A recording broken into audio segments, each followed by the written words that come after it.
سورۃ النور۔ اب یہاں 14 وہ جو صورتیں تھیں جو میں نے عرض کیا جو مکیات ہیں مسلسل، ان میں سے ایک سورہ حج کے بارے میں اور ایک سورہ رعد کے بارے میں بھی بعض لوگوں کا خیال ہے کہ وہ مدنی ہے، لیکن واقعہ یہ ہے کہ جن کو بھی مکی اور مدنی صورتوں کے مزاج سے واقفیت ہو گئی ہے، جس کو پہچانتے ہیں،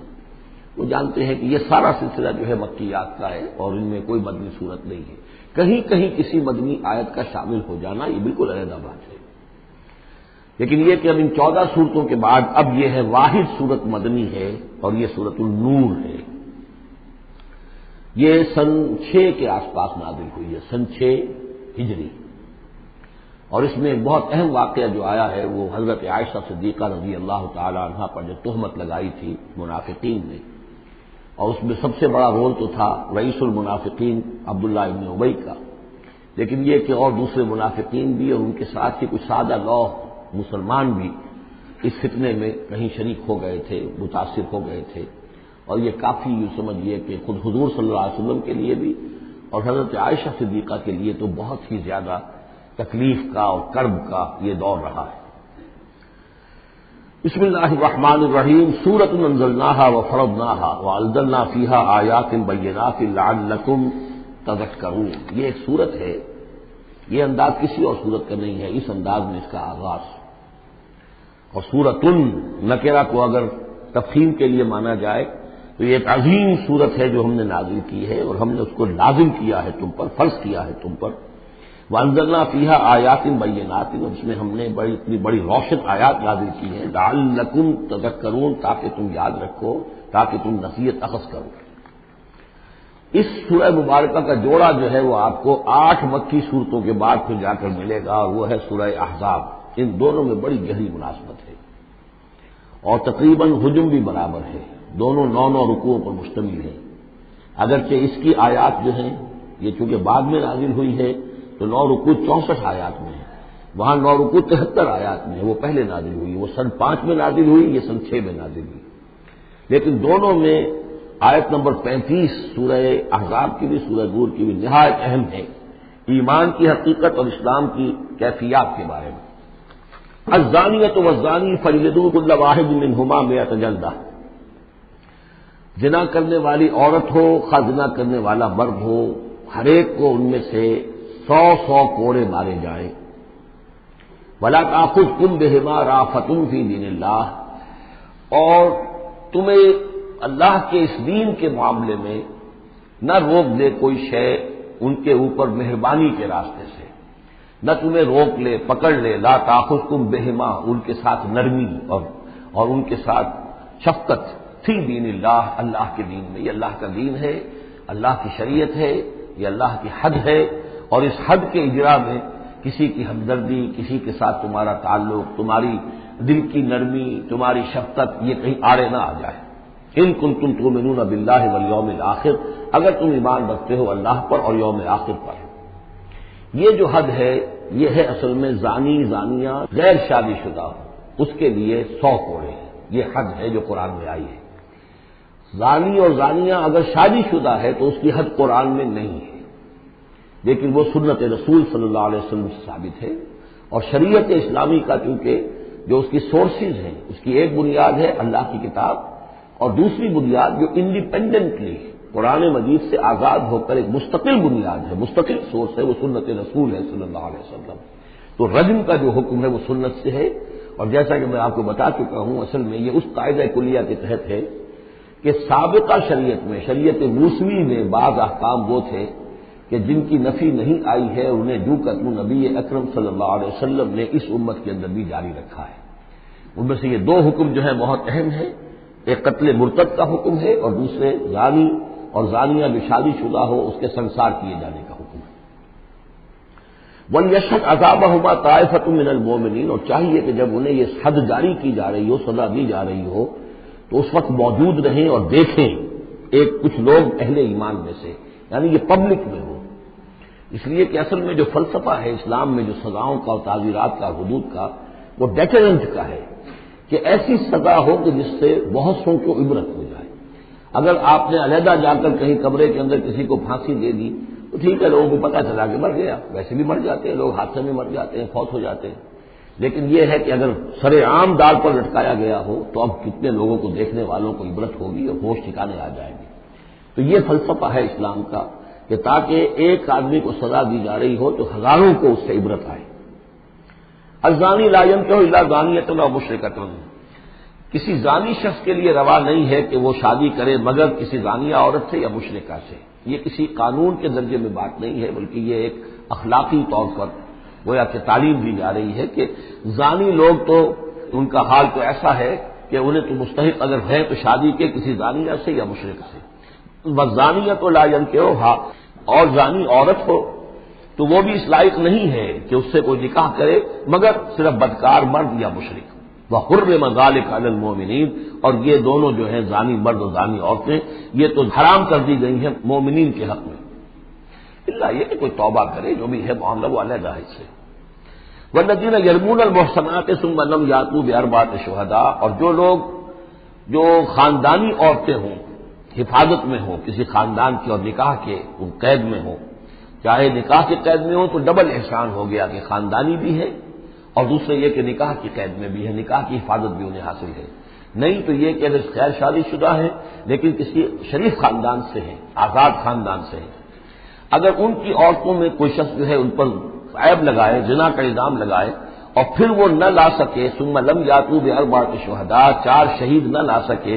فجلدوہم، تو پھر اب ان کو کوڑے مارو، 80 جلدہ، 80 کوڑے، 80 دبرے۔ ولا تقبلوا لهم شہادۃ ابدا، اور ان کی شہادت اب کبھی آئندہ قبول نہ کرو۔ واولئک هم الفاسقون، اور یقیناً یہی لوگ فاسق اور نافرمان ہیں۔ یعنی زنا کا الزام اگر لگایا جا رہا ہو تو پھر جو الزام لگانے والا ہے اسے 4 گواہ چشمدید پیش کرنے ہوں گے۔ اگر وہ 4 چشمدید گواہ پیش نہیں کر سکتا تو گویا کہ اب یہ قذف کہلائے گا کہ اس نے ایک الزام لگایا ہے جس پر ثابت نہیں کر سکا، لہذا اس جرم کی سزا 80 کوڑے، کتنے قریب چلا گیا ہے۔ اور اس میں حکمت یہ معلوم ہوتی ہے کہ اگر فرض کیجئے کسی معاشرے میں، مسلمان معاشرے میں کسی لوگوں سے غلطی ہو گئی ہے، اس غلطی کا چرچا نہیں ہونا چاہیے الا یہ کہ اس کے لیے ثبوت موجود ہو کہ اسے کیفر کردار تک پہنچایا جا سکے۔ اگر تو ثبوت اتنا ہے کہ سزا دی جا سکے تو ضرور، لیکن اگر نہ ہو تو خاموش رہو، ورنہ یہ کہ خامخواہ برائی کا چرچا ہو جائے گا جبکہ اس کا سدباب ممکن نہیں ہے، اس کی سزا دینی ممکن نہیں ہے، تو اس میں سکوت جو ہے وہ بہتر ہے۔ الا الذین تابوا، سوائے ان کے کہ جو توبہ کر لیں من بعد ذلک، اس کے بعد وہ اصلاح و اصلاح کر لیں، یعنی یہ کہ کبھی کسی زمانے میں ان سے یہ غلطی ہو گئی تھی، انہوں نے کوئی تہمت لگائی تھی زنا کی اور 4 گواہ پیش نہیں کر سکے، طویل عرصے تک جو ہے ان کی گواہی پھر کسی بھی اسلامی عدالت میں قبول نہیں کی گئی، لیکن بعد میں ان کی روش ایسی رہی ہے، رویہ ایسا رہا ہے، انہوں نے اصلاح کر لی ہے، توبہ کر لی ہے، اب وہ قابل اعتماد ہیں، تو یہ جو معاملہ ہے اس کو سے ختم ہو جائے گا، ان کی گواہی بعد میں قبول کی جا سکے گی۔ فإن اللہ غفور رحیم، تو اللہ غفور الرحیم ہے۔ والذین یرمون ازواجہم ولم یکن لہم شہداء الا انفسہم، اب ایک خاص معاملہ آ رہا ہے کہ کسی شوہر نے اپنی بیوی کو دیکھا ہو زنا کرتے ہوئے، وہ الزام لگائے کہ میں نے دیکھا ہے اپنی بیوی کو زنا کرتے ہوئے، دراصل ہے کہ اس کے پاس 3 اور گواہ نہیں ہیں، لیکن چونکہ یہ معاملہ ہے شوہر اور بیوی کا، اگر کسی اور عورت کا ہوتا تو اس کے اوپر 80 درے لگتے اس کو کہ اس نے الزام لگایا ہے، چاہے چشمدید ہے، چاہے اس نے دیکھا ہے، لیکن 3 گنا اور نہیں لا سکا، 3 گواہ نہیں لا سکا ہے تو درے لگیں گے 80۔ لیکن معاملہ کیونکہ بیوی کا ہے، اس کے لیے خاص قانون ہے، اس کو لعان کہتے ہیں۔ وہ یہ ہے کہ والذین یرمون ازواجہم، جو الزام لگائیں زنا کا اپنی بیویوں پر، ولم یکن لہم شہداء، اور ان کے پاس گواہ موجود نہ ہو، الا انفسہم، سوائے ان کی اپنی جانوں کے، انہوں نے خود دیکھا ہے، فشہادۃ احدہم 4 شہادات باللہ، تو یہ ایک شخص کی گواہی بھی 4 گواہیاں شمار کی جائیں گی جبکہ وہ قسم کھائے اللہ کی، انہ لمن الصادقین، کہ وہ سچا ہے، حلفیہ بیان کرے۔ والخامسۃ، اور 5ویں بات یہ کہ وہ یہ کہے کہ ان لعنت اللہ علیہ ان کان من الکاذبین، کہ اگر میں جھوٹا ہوں تو مجھ پر اللہ کی لعنت ہو۔ 4 مرتبہ قسم کھا کر گواہی دینا گویا کہ وہ 4 گواہوں کی گواہی کے قائم مقام ہو جائے گا، جبکہ پھر وہ یہ بھی کہے کہ اگر میں جھوٹا ہوں تو اللہ کی لعنت مجھ پر ہو، لعنت اللہ علی الکاذبین ان کان من الکاذبین۔ وَيَدْرَؤُ عَنْهَا الْعَذَابَ، اب عورت کیا کرے گی جس کے اوپر اس کی بیوی جو ہے اس پر جو الزام لگایا گیا ہے، اگر وہ اس پر سے عذاب ٹل جائے گی سزا اور یہ حد عورت سے، ان تشہد 4 شہادات باللہ، کہ وہ بھی قسم 4 مرتبہ کھائے اللہ کی، انہ لمن الکاذبین کہ یہ میرا شوہر جو مجھ پر الزام لگا رہا ہے جھوٹا ہے. والخامسۃ اور پانچویں بات وہ یہ کہے ان غضب اللہ علیہا ان کان من الصادقین کہ اگر میرا یہ شوہر اس الزام میں سچا ہے تو مجھ پر اللہ کا غضب آئے. اس انداز میں پھر یہ کہ عورت کے اوپر پھر حد جاری نہیں ہوگی. اور اگر شوہر کے 4 قسمیں کھا کر الزام لگانے اور پھر یہ کہ اللہ تعالیٰ کی لعنت اپنے اوپر طلب کرنے اگر جھوٹا ہو، اس کے بعد اگر بیوی خاموش رہتی ہے، وہ جوابی طور پر قسم نہیں کھاتی 4 اور نہ یہ کہتی ہے کہ اگر یہ سچا ہو تو مجھ پر اللہ کا غضب ہو، تو پھر اس پر حد جاری ہو جائے گی. لیکن اگر وہ بھی قسم کھا لے 4 قسمیں اور یہ کہ ساتھ ہی یہ بھی کہے کہ اگر یہ سچا ہو اور واقعی اس کا الزام درست ہو مجھ پر تو مجھ پر اللہ کا غضب نازل ہو جائے، تو پھر یہ کہ عذاب ٹل جائے گا، دنیا کی سزا اسے نہیں ملے گی. وَلَوْلَا فَضْلُ اللَّهِ عَلَيْكُمْ وَرَحْمَتُهُ اور اگر اللہ کا فضل اور اس کی رحمت تمہارے شامل حال نہ ہوتی وَأَنَّ اللَّهَ تَوَّابٌ رَحِيمٌ تو گویا کہ یہاں پہ محذوف ہے کہ اگر اللہ فضل اور اس کی رحمت شامل حال نہ ہوتی تو تم بہت غلط راستے پر پڑ جاتے، تم کوئی بہت بڑا قدم اٹھا دیتے. وہ جو بھی واقعہ اب آگے آ رہا ہے یہ اس کے لیے تمہید ہے. وَأَنَّ اللَّهَ تَوَّابٌ حَكِيمٌ یقیناً اللہ تعالیٰ بہت توبہ کا قبول فرمانے والا اور حکمت والا ہے. إِنَّ الَّذِينَ جَاءُوا بِالْإِفْكِ عُصْبَةٌ مِّنكُمْ جن لوگوں نے یہ طوفان اٹھایا ہے، جن لوگوں نے تہمت تراشی ہے حضرت عائشہ صدیقہ رضی اللہ تعالی عنہا پر، یہ تمہارا ہی ایک گروہ ہے، تم ہی میں سے ہیں. لا تحسبوه شرا لکم اسے تم اپنے لیے برا نہ سمجھو بل هو خیر لکم بلکہ یہ بھی تمہارے لیے خیر ہے. اس کے ذریعے سے اللہ تعالیٰ تمہارے سامنے اب اس سبن میں ہدایات دے گا، قوانین بتا دے گا، شریعت کے جو احکام ہیں وہ نازل ہو رہے ہیں. اس کے لیے گویا کہ یہ واقعہ جو ہے ایک تقریب بن گیا، ایک ذریعہ بن گیا. واقعہ اچھی طرح نوٹ کر دیجئے کہ غزوہ بنی مستلق میں حضور سن 6 کا ہے یہ واقعہ، ہجری کا تشریف لے گئے تھے. جب وہاں سے واپس آ رہے تھے تو جہاں رات کو ایک جگہ پر قیام تھا اور حضرت عائشہ صدیقہ جو ہے ایک ہودج میں علیحدہ ہوتی تھی، جیسے جس کو کہ اٹھا کر جو لوگ آتے تھے حمال وہ اٹھا کر اسے اونٹ پر رکھ دیتے تھے اور جہاں پر پڑا ہوا وہ ہودج اونٹ پر سے اتار کر نیچے رکھ دیا. تو رات کو کہیں قضائے حاجت کے لیے نکلی، پیشاب وغیرہ کی حاجت ہوئی، وہ کہیں گئی، وہاں کو دیر لگ گئی اور دیکھا واپس آ کر تو کہیں ہار اپنا گر گیا تھا. اس ہار کو دیکھنے کے لیے واپس نہیں، اتنی دیر میں وہ حمال آئے اور حضرت عائشہ بہت دبلی پتلی تھی، انہیں اندازہ نہیں ہوا کہ اس ہودج میں اس وقت ام المومنین موجود نہیں ہے. انہوں نے اٹھایا اور وہ کوچ کا وقت ہو گیا تھا، اونٹ کے اوپر رکھا اور قافلہ چل گیا. اب یہ آئیں واپس تو اب دیکھا کہ وہ تو قافلہ جا چکا ہے. ہکا بکا کیا کریں، تنہا ہے، رات کا وقت ہے. اس وقت انہوں نے بڑی عقل مندی سے کام لیا کہ اب اگر میں قافلے کے پیچھے دوڑی چلی تو پتہ نہیں میں کسی غلط راستے پر مڑ جاؤں اور پھر وہ تلاش بھی نہیں کر سکیں گے مجھے، تو بہتر یہ کہ میں یہیں پر بیٹھی رہوں تاکہ انہیں جب بھی خیال ہوگا کہ اس ہودج کے اندر جو ہے ام المومنین عائشہ صدیقہ موجود نہیں ہے تو وہ تلاش میں پھر یہیں آئیں گے. تو وہاں بیٹھی ہوئی تھی، رات کا وقت تھا، نیند آویش ہو گئی، اس سے آپ کا چہرہ بھی کھل گیا. تو ایک صاحب تھے صحابہ میں سے صفوان ابن معطل، ان کی ڈیوٹی یہ ہوتی تھی کہ وہ لشکر کے پیچھے پیچھے چلتے تھے. لشکر چل رہا ہے تو ذرا فاصلے سے کہ کہیں کوئی گری پڑی چیز رہ گئی ہو، کہیں کوئی بیمار ہو وہ چل نہ پایا ہو لشکر کے ساتھ اور رہ گیا ہو پیچھے، تو پیچھے وہ دیکھ بھال کرتے ہوئے آتے تھے. انہیں دور سے نظر آیا کہ یہاں کوئی گٹھڑی سی پڑی ہے کوئی، تو جا کر دیکھا، حضرت عائشہ کو پہچان لیا اور وہ کہتے ہیں کہ میں نے اس لیے پہچان لیا کہ حجاب کی آیت کے نازل ہونے سے پہلے میں نے انہیں دیکھا تھا. حجاب کی آیت نازل ہوئی ہے سورہ احزاب میں، سورہ احزاب 1 سال پہلے نازل ہو چکی ہے. تو جب تک حجاب کی آیت نہیں آئی تھی ظاہر بات ہے کہ وہاں پردہ نہیں تھا، کوئی نقاب نہیں اوڑھتی تھی خواتین اور نہ امہات المومنین، لہذا پہچانتے تھے. تو وہ چونکہ چہرہ کھلا ہوا تھا ام المومنین کا تو انہوں نے کہا انا للہ و انا الیہ راجعون. یہ الفاظ جو کہے تو حضرت عائشہ کی آنکھ کھل گئی اور وہ پھر اٹھ کر بیٹھی، انہوں نے اپنا کپڑا درست کیا. لیکن پھر انہوں نے یہ کیا صفوان ابن معطل نے کہ اپنا اونٹ بٹھا دیا خاموشی کے ساتھ، حضرت عائشہ اس پر سوار ہو گئی اور وہ آگے اس کی وہ نکیل پکڑ کر وہ چلتے گئے اور قافلے میں پہنچ گئے. وہاں عبداللہ ابن ابی نے شور مچا دیا کہ خدا کی قسم تمہارے نبی کی یہ بیوی جو بچ کر نہیں آئی ہے. مطلب یہ کہ یہ تو اب یہ معاملہ جو رہا ہے تنہائی رہی ہے، علیحدہ رہے ہیں، تو گویا کہ زنا کا معاملہ ہو گیا ہے. یہ اس کی جو بھی اس کی گندی سوچ تھی، ظاہر بات ہے کہ مکھی تو گندگی پر بیٹھتی ہے، اس کو تلاش کیسی ہے گندگی کی، اس کے لیے تو یہ ایک موقع مل گیا اسکینڈل اٹھانے کا. یہ اسکینڈل بڑھتے بڑھتے ایک طوفان بن گیا اور اس میں بعض جو ہے بہت ہی مخلص لوگ بھی، حضرت حسان بن ثابت رضی اللہ تعالیٰ عنہ جو دربار نبوی کے گویا کہ سرکاری شاعر تھے، ان کا بھی معاملہ اس کے اندر ایسا ہو گیا کہ وہ بھی ملوث ہو گئے. تو یہ ہے واقعہ اس کا. لیکن اس کے بعد قرآن مجید میں پھر یہ آیات نازل ہوئی، اللہ تعالیٰ نے برات کر دی، اور پھر یہ کہ ان کی پاک دامنی اور پاک بازی جو ہے وہ ثابت ہو گئی، اور اس کے بعد یہ معاملہ رفع دفع ہو گیا۔ ان الذین جاؤوا بالافک عصبۃ منکم لا تحسبوه شرا لکم بل هو خیر لکم لکل امرئ منهم ما اکتسب من الاثم، اس میں جس شخص نے بھی جو گناہ کمایا ہے وہ اس کو مل جائے گا، اس کے حصے میں درج ہو جائے گا۔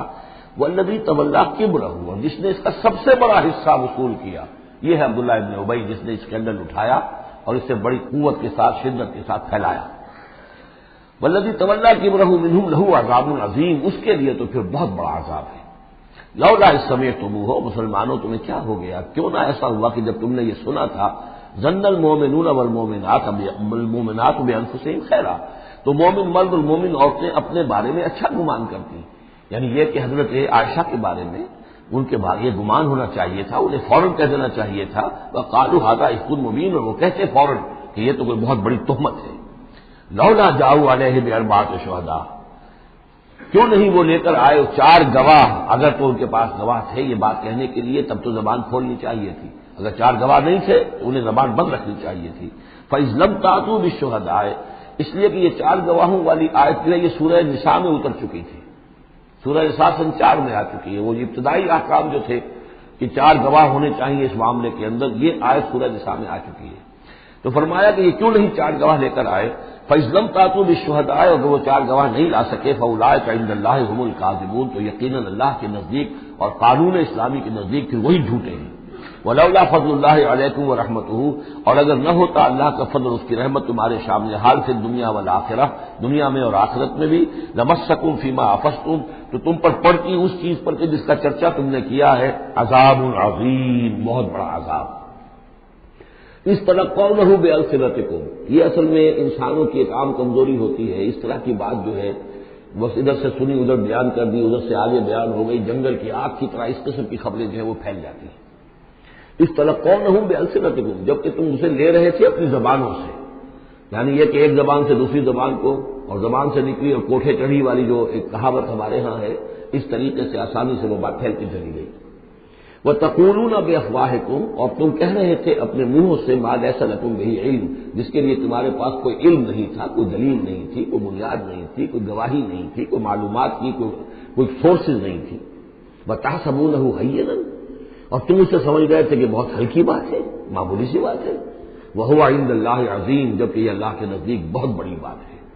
کسی پر بھی، کسی مسلمان خاتون پر بھی اس طرح کی تہمت لگا دینا بہت بڑی بات ہے۔ کجا یہ کہ بازی بارش بابا ہم بازی کہ ام المومنین عائشہ صدیقہ رضی اللہ تعالی عنہ زوج رسول صلی اللہ علیہ وسلم، اور یہ چیز جو ہے بہت بڑی ہے۔ وَلَوْلَا إِذْ سَمِعْتُمُوهُ قُلْتُم مَّا يَكُونُ لَنَا أَن نَّتَكَلَّمَ بِهَٰذَا، کیوں نہ ایسا ہوا کہ جب تم نے یہ سنا تھا تو تم کہتے کہ ہمارے لیے بالکل جائز نہیں ہے کہ ہم یہ بات زبان سے نکالیں۔ سبحانک، اللہ تو پاک ہے، ھذا بہتان عظیم، یقیناً یہ بہت بڑا بہتان ہے۔ یعظکم اللہ ان تعودوا لمثلہ، اللہ تعالیٰ تمہیں نصیحت کر رہا ہے مبادا تم دوبارہ پھر اس قسم کی کسی معاملے کے اندر اسی طریقے سے اعادہ کرو اور دوبارہ اسی کوئی حرکت کرو، ابداً کبھی بھی، ان کنتم مؤمنین، اگر تم مومن ہو۔ وَيُبَيِّنُ اللَّهُ لَكُمُ الْآيَاتِ، اور اللہ تعالیٰ تمہارے لیے اپنی آیات کو واضح کر رہا ہے، واللہ علیم حکیم، اللہ علیم اور حکیم ہے۔ ان الذین یحبون ان تشیع الفاحشۃ فی الذین آمنوا لہم عذاب علیم، بے شک وہ لوگ جو یہ چاہتے ہیں کہ اہل ایمان میں بے حیائی کا چرچا ہو جائے تو ان لوگوں کے لیے بہت دردناک عذاب ہے۔ ایک تو یہ کہ بے حیائی پھیل جائے، تشیع الفاحشہ شائع ہو جائے، بے حیائی عام ہو جائے، جو لوگ اس کے لیے، اب ظاہر بات ہے کہ آج کل تو کاروبار کے لیے، اپنے اخبار بیچنے کے لیے، اس کی اشاعت بڑھانے کے لیے نئی سے نئی قسم کی رنگین تصویریں شائع کی جا رہی ہیں، یہ سارا کچھ ہو رہا ہے۔ کسی شے کا اشتہار دینا ہو، عورت کی تصویر ساتھ ہوگی، یہ سارا کچھ جو ہو رہا ہے، تو یہ لوگ کون ہیں کہ جو اس بے حیائی کو، بے پردگی کو یہ در حقیقت اس معاشرے میں پھیلا رہے ہیں؟ تو وہ لوگ کہ جو چاہتے ہیں کہ معاشرے کے اندر بے حیائی پھیلے، اور ایک اس کا مفہوم یہ بھی ہے کہ اگر کہیں ایسی کوئی غلط حرکت ہوئی ہے اور اس کا چرچا ہو گیا، یہ آج ہمارے اخبارات کے اندر بہت بڑے پیمانے پر ہو رہا ہے، یہ اسکینڈل شائع کر دیتے ہیں۔ اب وہ بات صحیح بھی ہے یا نہیں،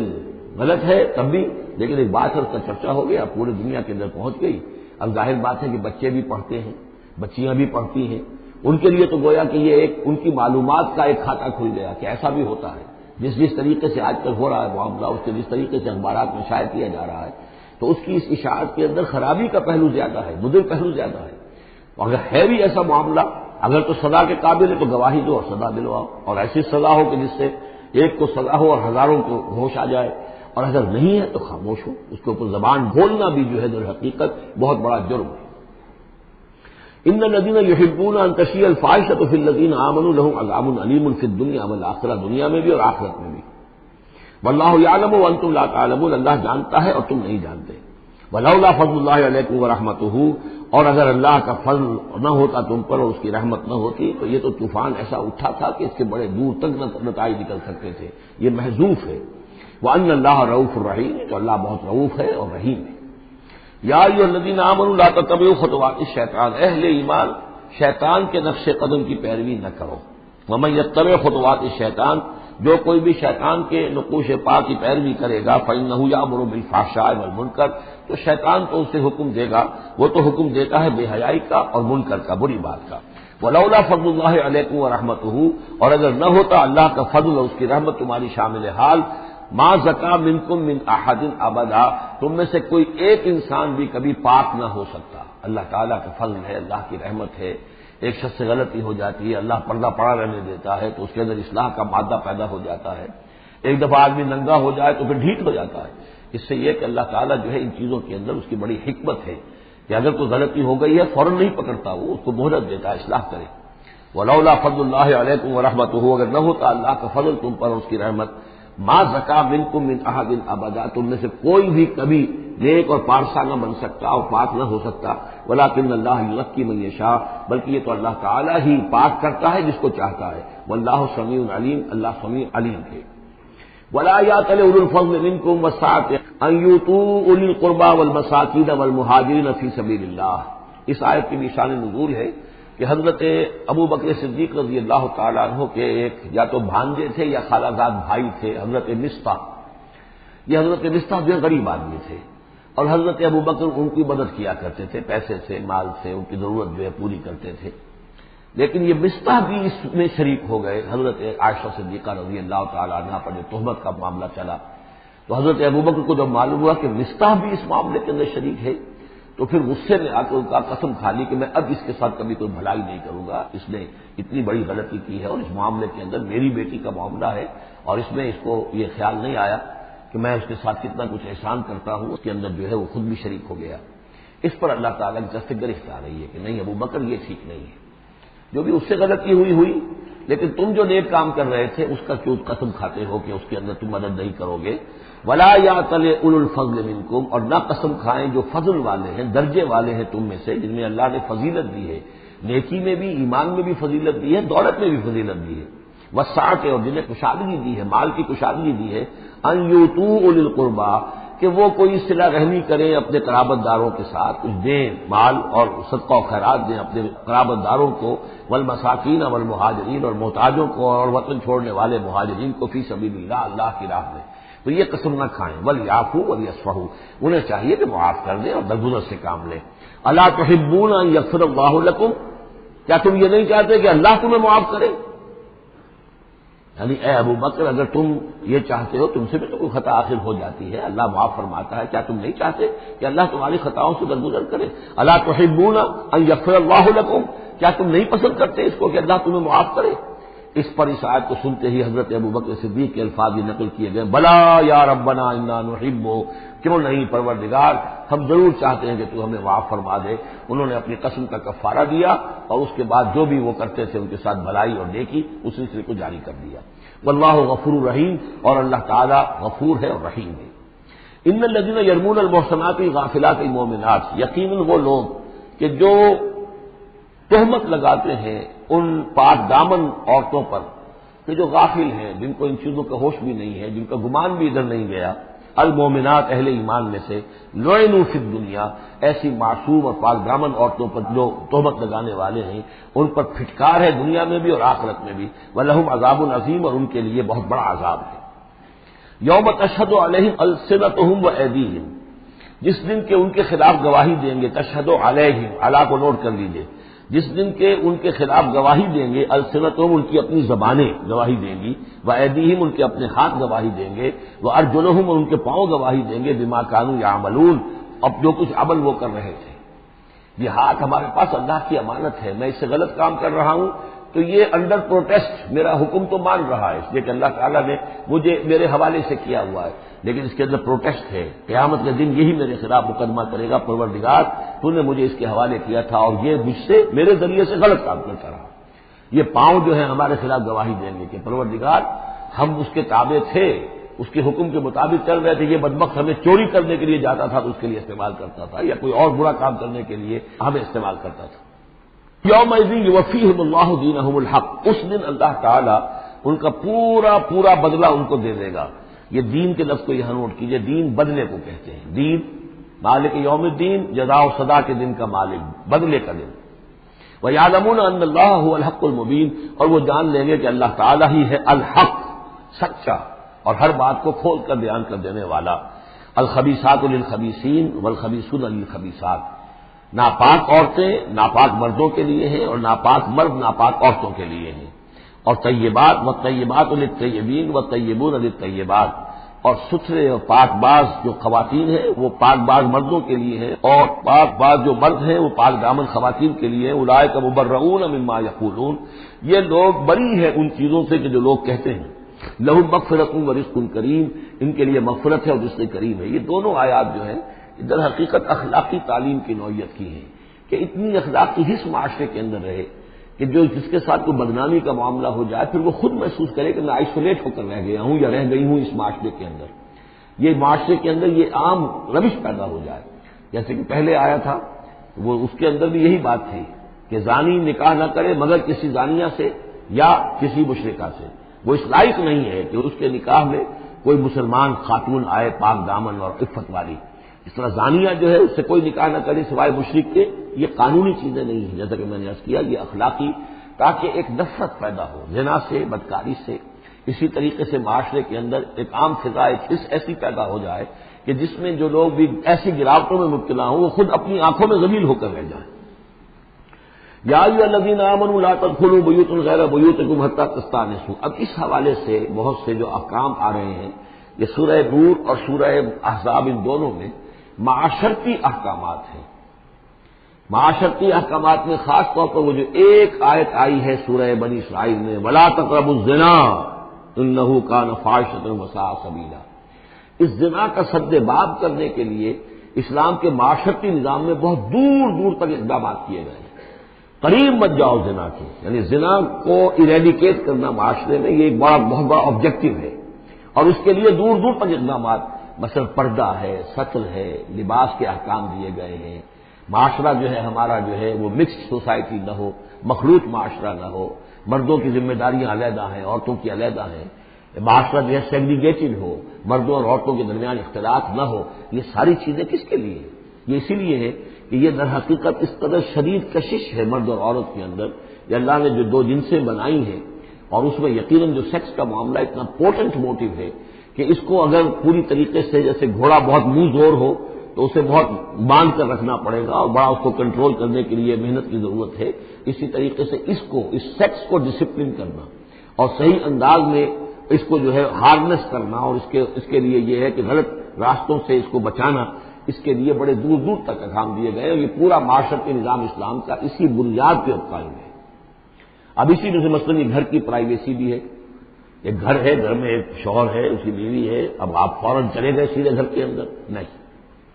اے اہل ایمان مت داخل ہوا کرو گھروں میں اپنے گھروں کے سوا، حتیٰ تستانسوا، یہاں تک کہ بول چال کر لو، اجازت لے لو، وتسلموا علی اہلہا، اور اذن لینے کی اس وقت جو ہوتی تھی شکل وہ یہی کہ جا کر دروازے پر کہو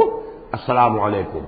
معلوم ہوا کہ کوئی صاحب ہیں کہ جو آئے ہیں ملنا چاہتے ہیں اور اندر آنا چاہتے ہیں۔ اب اس کے بعد یہ کہ وہ اپنی آئیڈینٹی دیں اور پھر ان کو آنے کی اجازت دی جائے، یہ نہیں کہ بے گھر چلے جا رہے ہیں۔ ذالکم خیر لکم لعلکم تذکرون، یہی تمہارے لیے بہتر ہے تاکہ تم نصیحت حاصل کرو۔ فإن لم تجدوا فيها أحدا فلا تدخلوها، اگر اس گھر میں کوئی نہ ہو تو پھر اس میں داخل مت ہو، حتیٰ یؤذن لکم، یہاں تک کہ تمہیں اجازت دی جائے، جو گھر کا مالک ہے وہ اگر اجازت دے کہ ہاں میرا گھر اس وقت خالی ہے تم اس میں جا سکتے ہو، ورنہ یہ کہ خالی گھر کے اندر جہاں کوئی نہیں ہے داخلے کی اجازت نہیں ہے۔ وَإِن قِيلَ لَكُمْ، اور اگر کہا جائے تم سے ارجعوا، چلے جاؤ، لوٹ جاؤ، اس وقت میں ملنے کے لیے تیار نہیں ہوں یا میں اپنی کسی مشغولیت میں ہوں، فارجعوا، تو لوٹ جاؤ۔ اب دیکھیے یہ آداب ہیں۔ ہمارے ہاں یہ ہے کہ آپ پہنچ گئے، نہ ٹائم لیا ہوا ہے، نہ پہلے سے طے ہے، آپ سمجھتے ہیں کہ مجھے ریسیو کرنا اس کا فرض ہے، کیوں نہیں ملا؟ اس نے انکار کر دیا تو اس کا مطلب یہ کہ بڑا متکبر ہے اور بہت یہ جو ہے شخص جو ہے، یہ نہیں۔ اگر تو آپ وقت طے کر کے گئے ہیں تو اس کا فرض ہے کہ وہ آپ کو ریسیو کرے اور آپ کو وقت دے، لیکن اگر آپ اچانک چلے گئے ہیں تو آپ کو اس کی پرائیویسی پر آپ جو ہے حملہ آور نہیں ہو سکتے۔ وہ اپنے کس کام میں ہے، کس مشغولیت میں ہے، اس کی کیا اہمیت ہے، آپ تو اس کو نہیں جانتے۔ اگر وہ گھر والا کہہ دیتا ارجعوا وَإِن قِيلَ لَكُمْ ارْجِعُوا فَارْجِعُوا، تو لوٹ جاؤ، ہوا اذکیٰ لکم، یہی تمہارے لیے زیادہ پاک ہے، پاک بازی کا معاملہ، واللہ بما تعملون علیم، اور جو کچھ تم کر رہے ہو اللہ اس سے واقف ہے۔ لیس علیکم جناح ان تدخلوا بیوتا غیر مسکونۃ،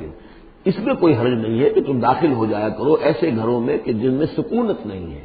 جس میں کوئی لوگ رہتے نہیں ہیں، ریزیڈینشل نہیں ہے۔ اب گوڈاؤنز ہیں، اب ایسا تو نہیں کہ گوڈاؤنز میں آپ نہیں جا سکتے، سامان پڑا ہوا گودام ہے، آپ جا سکتے۔ فیہا متاع لکم، اس میں تمہارا سامان ہے، تو یہ وہی گودام والی بات ہو گئی۔ واللہ یعلم ما تبدون وما تکتمون، اور اللہ جانتا ہے جو تم ظاہر کرتے ہو، جو کچھ تم چھپاتے ہو۔ یعنی قانون کی اصل روح کو دیکھنا چاہیے کہ یہ جو روکا جا رہا ہے کہ گھروں میں داخل نہ ہو، تو یہ اصل میں کہ پرائیویسی ہے گھر کی اور فیملی کی، اصل میں اس کو ملحوظ خاطر رکھا جا رہا ہے، نہ یہ کہ آپ کہیں کہ صاحب ہم گودام میں بھی داخل نہیں ہو سکتے جب تک یہ پرمیشن جو لکھی ہوئی ہے وہ ہمیں مل نہ جائے۔ قل للمؤمنین یغضوا من ابصارہم، اہل ایمان سے یہ کہیے اے نبی کہ وہ اپنی نگاہوں کو ذرا نیچا رکھا کریں، وَيَحْفَظُوا فُرُوجَهُمْ، اور اپنی شرمگاہوں کی حفاظت کریں، ذَلِكَ أَزْكَىٰ لَهُمْ، یہی ان کے لیے زیادہ پاکیزہ ہے اور زیادہ بہتر ہے۔ ان اللہ خبیر بما یصنعون، یقیناً اللہ تعالیٰ باخبر ہے اس سے کہ جو وہ کر رہے ہیں۔ وَقُل لِّلْمُؤْمِنَاتِ يَغْضُضْنَ مِنْ أَبْصَارِهِنَّ، اسی طرح مومن عورتوں سے بھی کہہ دیجیے وہ بھی اپنی نگاہیں نیچی رکھا کریں، وَيَحْفَظْنَ فُرُوجَهُنَّ، وہ بھی اپنے سطر کو پوری طریقے سے محفوظ رکھیں اور اپنی شرمگاہوں کی حفاظت کریں۔ وَلَا يُبْدِينَ زِينَتَهُنَّ، اور انہیں نہیں چاہیے کہ وہ اپنی زینت اور سنگھار کو ظاہر کریں، إِلَّا مَا ظَهَرَ مِنْهَا، سوائے اس کے کہ جو از خود ظاہر ہو جائے۔ وَلْيَضْرِبْنَ بِخُمُرِهِنَّ، اور چاہیے کہ وہ اپنے گریبانوں کے اوپر اپنی اوڑھنیوں کے بکل مار دیا کریں، بِخُمُرِهِنَّ عَلَىٰ جُيُوبِهِنَّ، یہ خمرہن جمع ہے خمار کی، خمار کہتے ہیں اوڑھنی۔ ایک دوسرا لفظ جو ہے وہ آئے گا سورہ احزاب میں، ان دونوں الفاظ کو علیحدہ علیحدہ رکھیے۔ تو یہ ہے کہ اپنے گریبانوں کے اوپر، گویا کہ یہ بھی پرانا ہمیشہ سے لباس، عورت کے لباس میں اوڑھنی بھی تھی اور عورت کے لباس میں چادر بھی تھی۔ چادر وہ لے کر نکلتی تھی جب گھر سے باہر جاتی تھی، اور اوڑھنی وہ رکھتی تھی جبکہ گھر کے اندر ہوتی تھی۔ یہی جو ہماری تہذیب کے اندر ہے، یہ عرب کی تہذیب میں پہلے بھی تھا۔ چہرے کا پردہ نہیں تھا عرب میں، چادر وہ لے کے جاتی تھی تو چادر اپنے اوپر ڈالتی تھی، اور مرد بھی چادر کے بغیر نہیں ہوتے تھے، نہ کوئی مرد بغیر چادر کے نہ عورت، بلکہ چادر ہی سے ایک شخص کا رتبہ معین ہوتا تھا۔ کسی کی چادر بڑی شاندار ہے، دوشالہ اوڑھا ہوا ہے، بہت قیمتی ہے، تو وہ بڑا آدمی ہے، وہ سردار ہے۔ کسی کے بیچارے کی جو ہے معمولی سی چادر ہے، اور اسی لیے اس حدیث میں آتا ہے کہ جو شخص تکبر کرتا ہے، الکبر ردائی، تکبر جو ہے وہ تو میری چادر ہے۔ اور یہ عرب میں یہ بڑا کسی شخص کی توہین کرنی ہوتی تھی اس کی چادر گھسیٹتے تھے، گویا کہ اس کی عزت جو ہے اس کو کھینچ لیا ہے۔ تو اللہ فرماتا ہے کہ جو تکبر کرتا ہے وہ گویا میری چادر گھسیٹ رہا ہے میرے کندھے سے۔ اس درجے جو ہے اللہ تعالیٰ جو اس میں اپنی توہین محسوس کرتا ہے، تو وہ اپنی ان اوڑھنیوں کے بکل مار لیا کریں اپنے گریبانوں پر۔ یعنی یہ کہ یہ عورت کے لیے اس کی زینت کا ایک بہت بڑا حصہ ہے، اس کی جو بھی چھاتی ہے اس کے لیے ایک اضافی کرتا اس نے پہنا ہوا ہے، لیکن کرتے کے اوپر مزید جو ہے یہ ایک بکل اس کی اوڑھنی کا ہو۔ وَلَا يُبْدِينَ زِينَتَهُنَّ، اس کے سینے کے اوپر یہ اضافی ہو جائے گا، وَلَا يُبْدِينَ زِينَتَهُنَّ، اور نہ وہ ظاہر کرے اپنی زینت کو۔ اب یہ ہے جو محرموں کی فہرست آ رہی ہے جس کے سامنے عورت کھلے چہرے کے ساتھ آ سکتی ہے بلا حجاب، اور یہ اتنی طویل فہرست جو دی گئی ہے، آخر سوچنا چاہیے کہ اللہ تعالیٰ نے یوں ہی ایکسرسائز ان فیوٹیلٹی تو نہیں کی ہے۔ کیا فرق ہے اگر ایک عورت کے چہرے کا پردہ نہیں ہے، وہ باہر نکلتی ہے چادر لے کر، اور یہ کہ کسی اور کے ساتھ اس کا پردہ چہرے کا نہیں ہے، تو پھر یہ پوری فہرست دینے کی ضرورت کیا ہے؟ میرے نزدیک چہرے کا پردہ اسلام کے اندر لازم ہے، اور اس چہرے کے پردے سے مستثنا ہیں یہ لوگ۔ کون لوگ مستثنا ہیں؟ الا لبعولتہن، ان کے شوہر نمبر ایک، او آبائہن، یا ان کے باپ، اور باپ سے مراد باپ، دادا، چچا، یہ سب چلیں گے۔ او آبائے بعولتہن، یا ان کے شوہروں کے باپ، او ابنائہن، یا ان کے اپنے بیٹے، او ابنائے بعولتہن، یا ان کے شوہروں کے بیٹے۔ یعنی ان کے شوہروں کی کسی اور بیوی سے اولاد ہے، بیٹے ہیں، تو وہ بھی محرم ہے، وہ نامحرم نہیں ہے۔ اور اخوانہن، یا ان کے اپنے بھائی، اور بنی اخوانہن، یا ان کے بھائیوں کے بیٹے، اور بنی اخواتہن، یعنی یہ بھتیجے ہو گئے، اور بنی اخواتہن، یا ان کے بھانجے، اور نسائہن، یا ان کی عورتیں، اپنی عورتیں، جان پہچان کی عورتیں، عام عورتیں نہیں ہیں، نسائہن، او ما ملکت ایمانہن، یا یہ کہ جو ان کے غلام اور ان کی لونڈیاں ہیں۔ اکثر و بیشتر اہل سنت کے نزدیک یہاں مرد غلام مراد نہیں ہے بلکہ لونڈیاں مراد ہیں۔ اب تابعین غیر اولی الاربۃ، یا ایسے تابع لوگ جو کہ صرف خدمت گار ہیں، بعض اوقات ہوتا ہے خاندانی طور پر جو ہے وہ خدمت گار کرنے والے ہیں، باپ بھی کہیں ملازم تھا اسی گھر میں اور اس کی اولاد بھی وہیں پر ہے، وہ بھی کام کر رہی ہے، بچپن سے وہیں پلے ہیں۔ ایسے لوگ ہوتے ہیں کہ جن کو واقعتاً پھر اس گھر کی خواتین سے اس طرح کا خیال کبھی نہیں آ سکتا کہ ان کے بارے میں وہ کوئی بری بات سوچے۔ ابھی تابعین غیر اولی الاربۃ، یا وہ تابع کہ جو کہ کوئی غرض نہیں رکھتے اس قسم کے معاملات سے، من الرجال، مردوں میں سے۔ اب الطفل الذین لم یظہروا علی عورات النساء، یا وہ لڑکے کہ جو ابھی عورتوں کے جو مخفی معاملات ہیں ان سے واقف ہی نہیں، ابھی وہ جنسی جو بھی باتیں ہیں ان سے واقف نہیں ہیں۔ ولا یضربن، یہ اب یہ فہرست مکمل ہو گئی، یہ ہیں محرم لوگ جن کے سامنے عورت بغیر چہرے کے پردے کے آ سکتی ہے۔ باقی یہ کہ زینت جو خود بخود ظاہر ہو جائے، اب ظاہر ہے کہ آپ نے چادر بھی لی ہوئی ہے، کسی خاتون نے برقع بھی اوڑھا ہوا ہے، لیکن اب کسی کا قد ہے، ماشاءاللہ وہ قد ایسا ہے، سر قد ہے کوئی خاتون، تو وہ کہاں چھپائے گی اس قد کو؟ وہ تو ظاہر ہو جائے گا۔ جسم متناسب ہے، اب وہ جسم تو ظاہر ہو جائے گا۔ اس اعتبار سے ما ظہر منہا کو لوگوں نے لے لیا چہرے کے لیے، یہ بالکل غلط ہے۔ چہرے کا تو پردہ میرے نزدیک لازم ہے،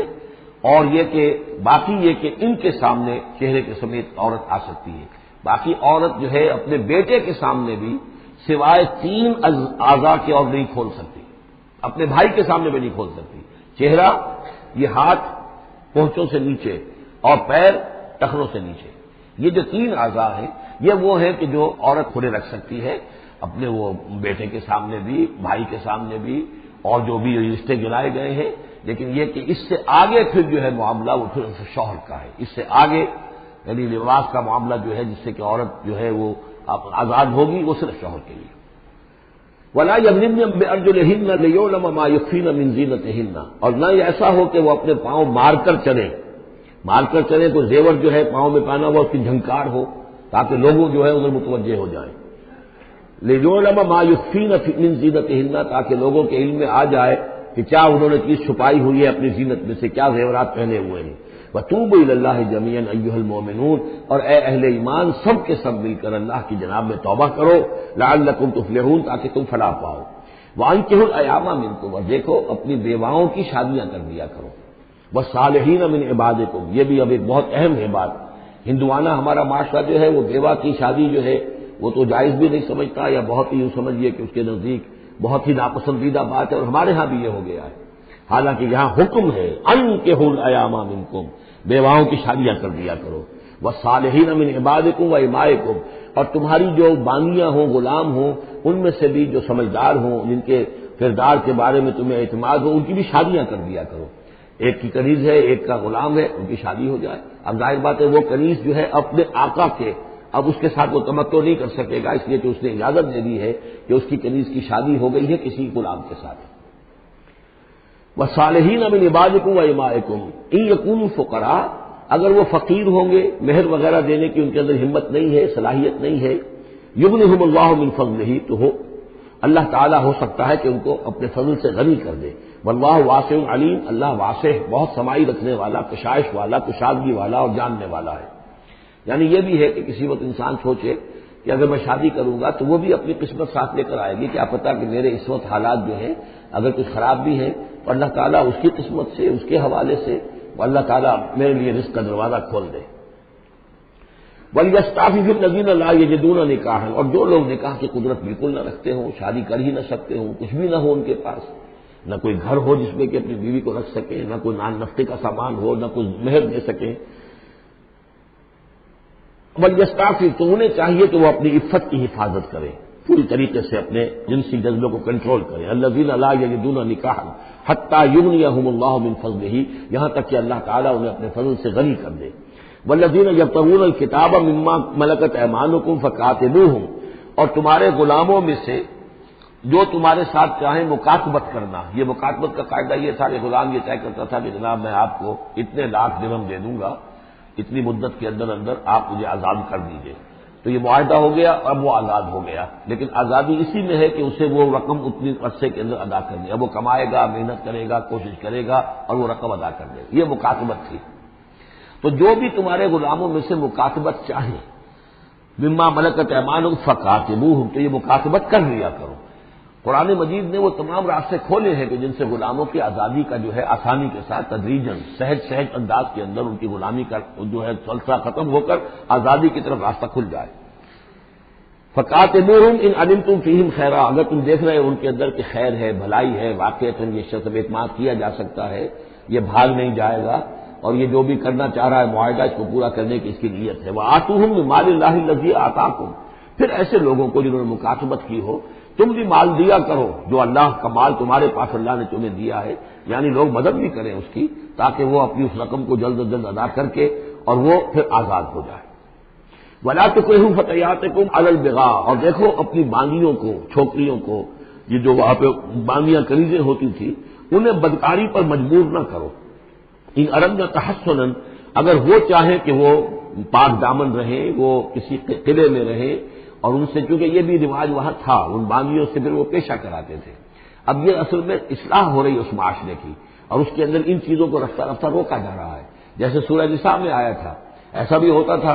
کہ باپ کی بیویاں جو ہیں اپنی جو سوتیلی مائیں ہیں انہیں اپنے گھر میں ڈال دیا. لیکن یہ ساری چیزیں رفتہ رفتہ ایک ایک کر کے پھر ان کی بندش ہوئی ہے. تو وہ اپنی اولادیوں سے پیشہ کراتے تھے اور کمائی خود کھاتے تھے. تو فرمایا یہ بہت غلط ہے. لتبتغوا عرض الحیات الدنیا، تاکہ تم حاصل کرو دنیا کی زندگی کا سامان. ومن یکرہن فإن اللہ من بعد اکراہہن غفور رحیم، اور اگر کوئی ان کو مجبور کرے گا اس کام کے لیے تو اللہ تعالیٰ ان کی اس مجبوری کی بنا پر ان کے حق میں غفور اور رحیم ہوگا. تم پر وبال آئے گا، جو کام یہ غلط کروائے گا وبال اس پر آئے گا. اگر وہ خود جو ہے مجبوراً کر رہی ہے اور وہ اس کے لیے ذہناً تیار نہیں ہے تو بہرحال اللہ اس کے حق میں غفور اور رحیم ہوگا. وَلَقَدْ أَنزَلْنَا إِلَيْكُمْ آيَاتٍ مُبَيِّنَاتٍ، اور دیکھو ہم نے نازل کر دی ہے تمہاری جانب یہ روشن آیات. وَمَثَلًا مِّنَ الَّذِينَ خَلَوْا مِن قَبْلِكُمْ، اور وہ ساری باتیں بھی ہم نے بتا دی ہیں کہ جو ان لوگوں میں تھیں جو تم سے پہلے تھے. یہ ساری گندگیاں، معاشرت کی خرابیاں جو ہیں یہ پہلوں کے اندر بھی تھیں، ہم نے ان سب کی نشاندہی کر دی ہے. وہ موعظۃ للمتقین، اور اہل تقویٰ کے لیے ہم نے نصیحت یہ نازل فرما دی ہے. قد جاءتکم موعظۃ من ربکم وشفاء لما فی الصدور. اب یہ 5واں رکوع آ رہا ہے اور یہ ہمارے اس منتخب نصاب کا جو دوسرا حصہ ہے ایمان کی بحث، اس کے ضمن میں یہ بہت اہم درس ہے. اور یہ آیت نمبر 35 جو آ رہی ہے یہ قرآن مجید کی عظیم ترین آیات میں سے ہے. اس سورہ مبارکہ کی بھی آیت نمبر 35 اور سورہ احزاب میں بھی بالکل ٹھیک یہی نمبر آیت نمبر 35 آپ کو ملے گی. یہ ایمان پر اور وہ اسلام کی کیفیات پر قرآن مجید کی عظیم ترین آیات ہے. اللہ نور السماوات والارض، اللہ آسمانوں اور زمین کا نور ہے. مثل نور ہی، اس پر ایمان کی مثال، اس کے نور ایمان کی مثال ایسی ہے کمشکاتن، جیسے ایک طاق ہے، فیہا مصباح، اس میں ایک چراغ روشن ہے. المصباح فی زجاجہ، وہ چراغ جو ہے چمنی کے اندر ہے، شیشہ ہے اس کے اوپر، جیسے لالٹینیں ہوتی تھی پچھلے زمانے میں، گلوب کے ساتھ جو ہے وہ لیمپ ہوتے تھے. الزجاجہ تو کانہا کوکب دری، اور وہ شیشہ چمک رہا ہے جیسے کہ ایک چمکدار ستارہ ہو. یوقد من شجرۃ، اور اس مصباح میں،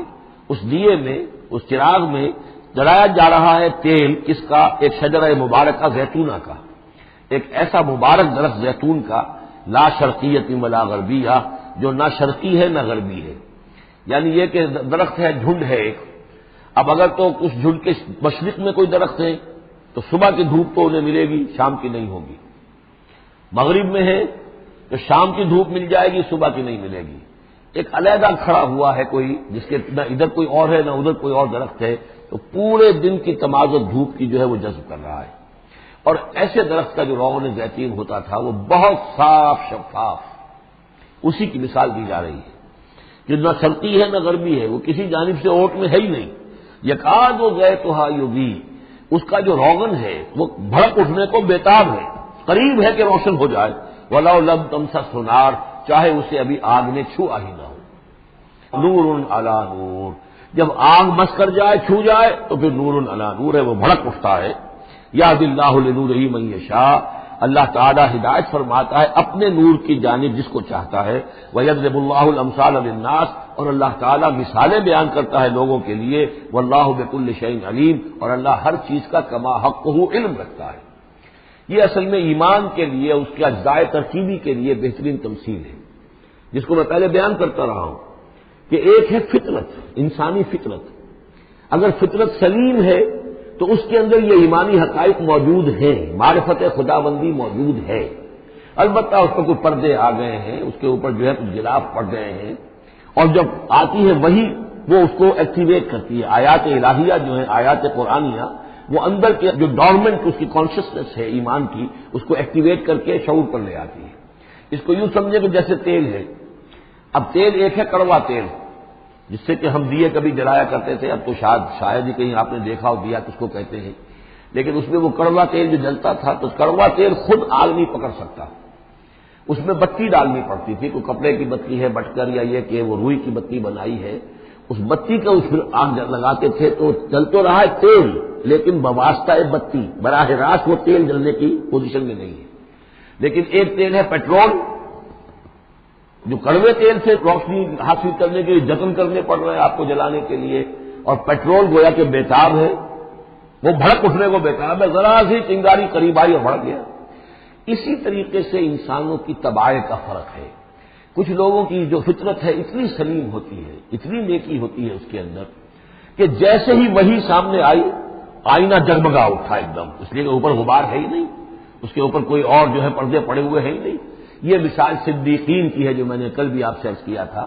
کہ جیسے کہ حضور نے فرمایا میں نے جس کے سامنے بھی دعوت ایمان رکھی اس نے کچھ نہ کچھ توقف اور تردد ضرور کیا سوائے ابو بکر کے کہ ایک لہجے کا بھی توقف نہیں کیا۔ یہ اس لیے کہ ان کی فطرت اتنی سلیم تھی، گویا کہ وہ پیٹرول تھا ان کے اندر جو بھڑک اٹھنے کو بیتاب تھا کہ ذرا قریب بھی اگر دیاچدائی آ گئی تو بھڑک اٹھے۔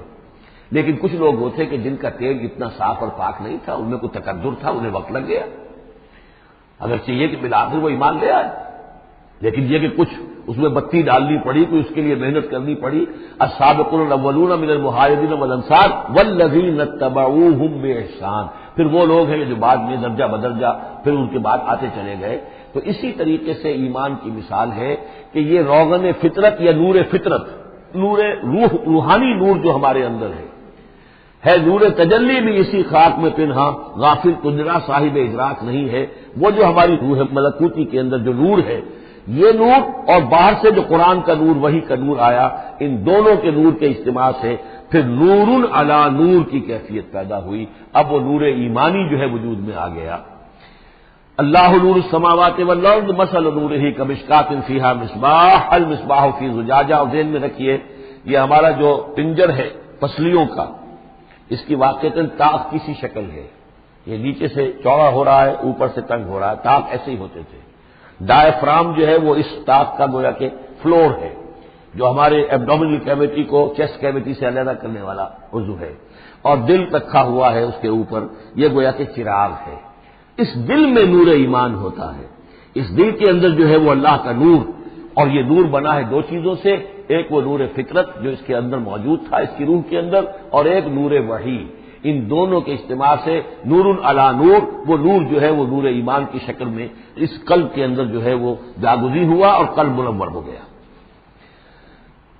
المصباح فی زجاجہ، الزجاجۃ کأنہا کوکب دری یوقد من شجرۃ مبارکۃ زیتونۃ لا شرقیۃ ولا غربیہ یکاد زیتها یضیء ولو لم تمسسہ نار نور علی نور یہدی اللہ لنورہ من یشاء۔ یہ نور علی نور ہے، دو نوروں کے جمع ہونے سے یہ نور ایمان وجود میں آیا، نور فطرت، نور وحی۔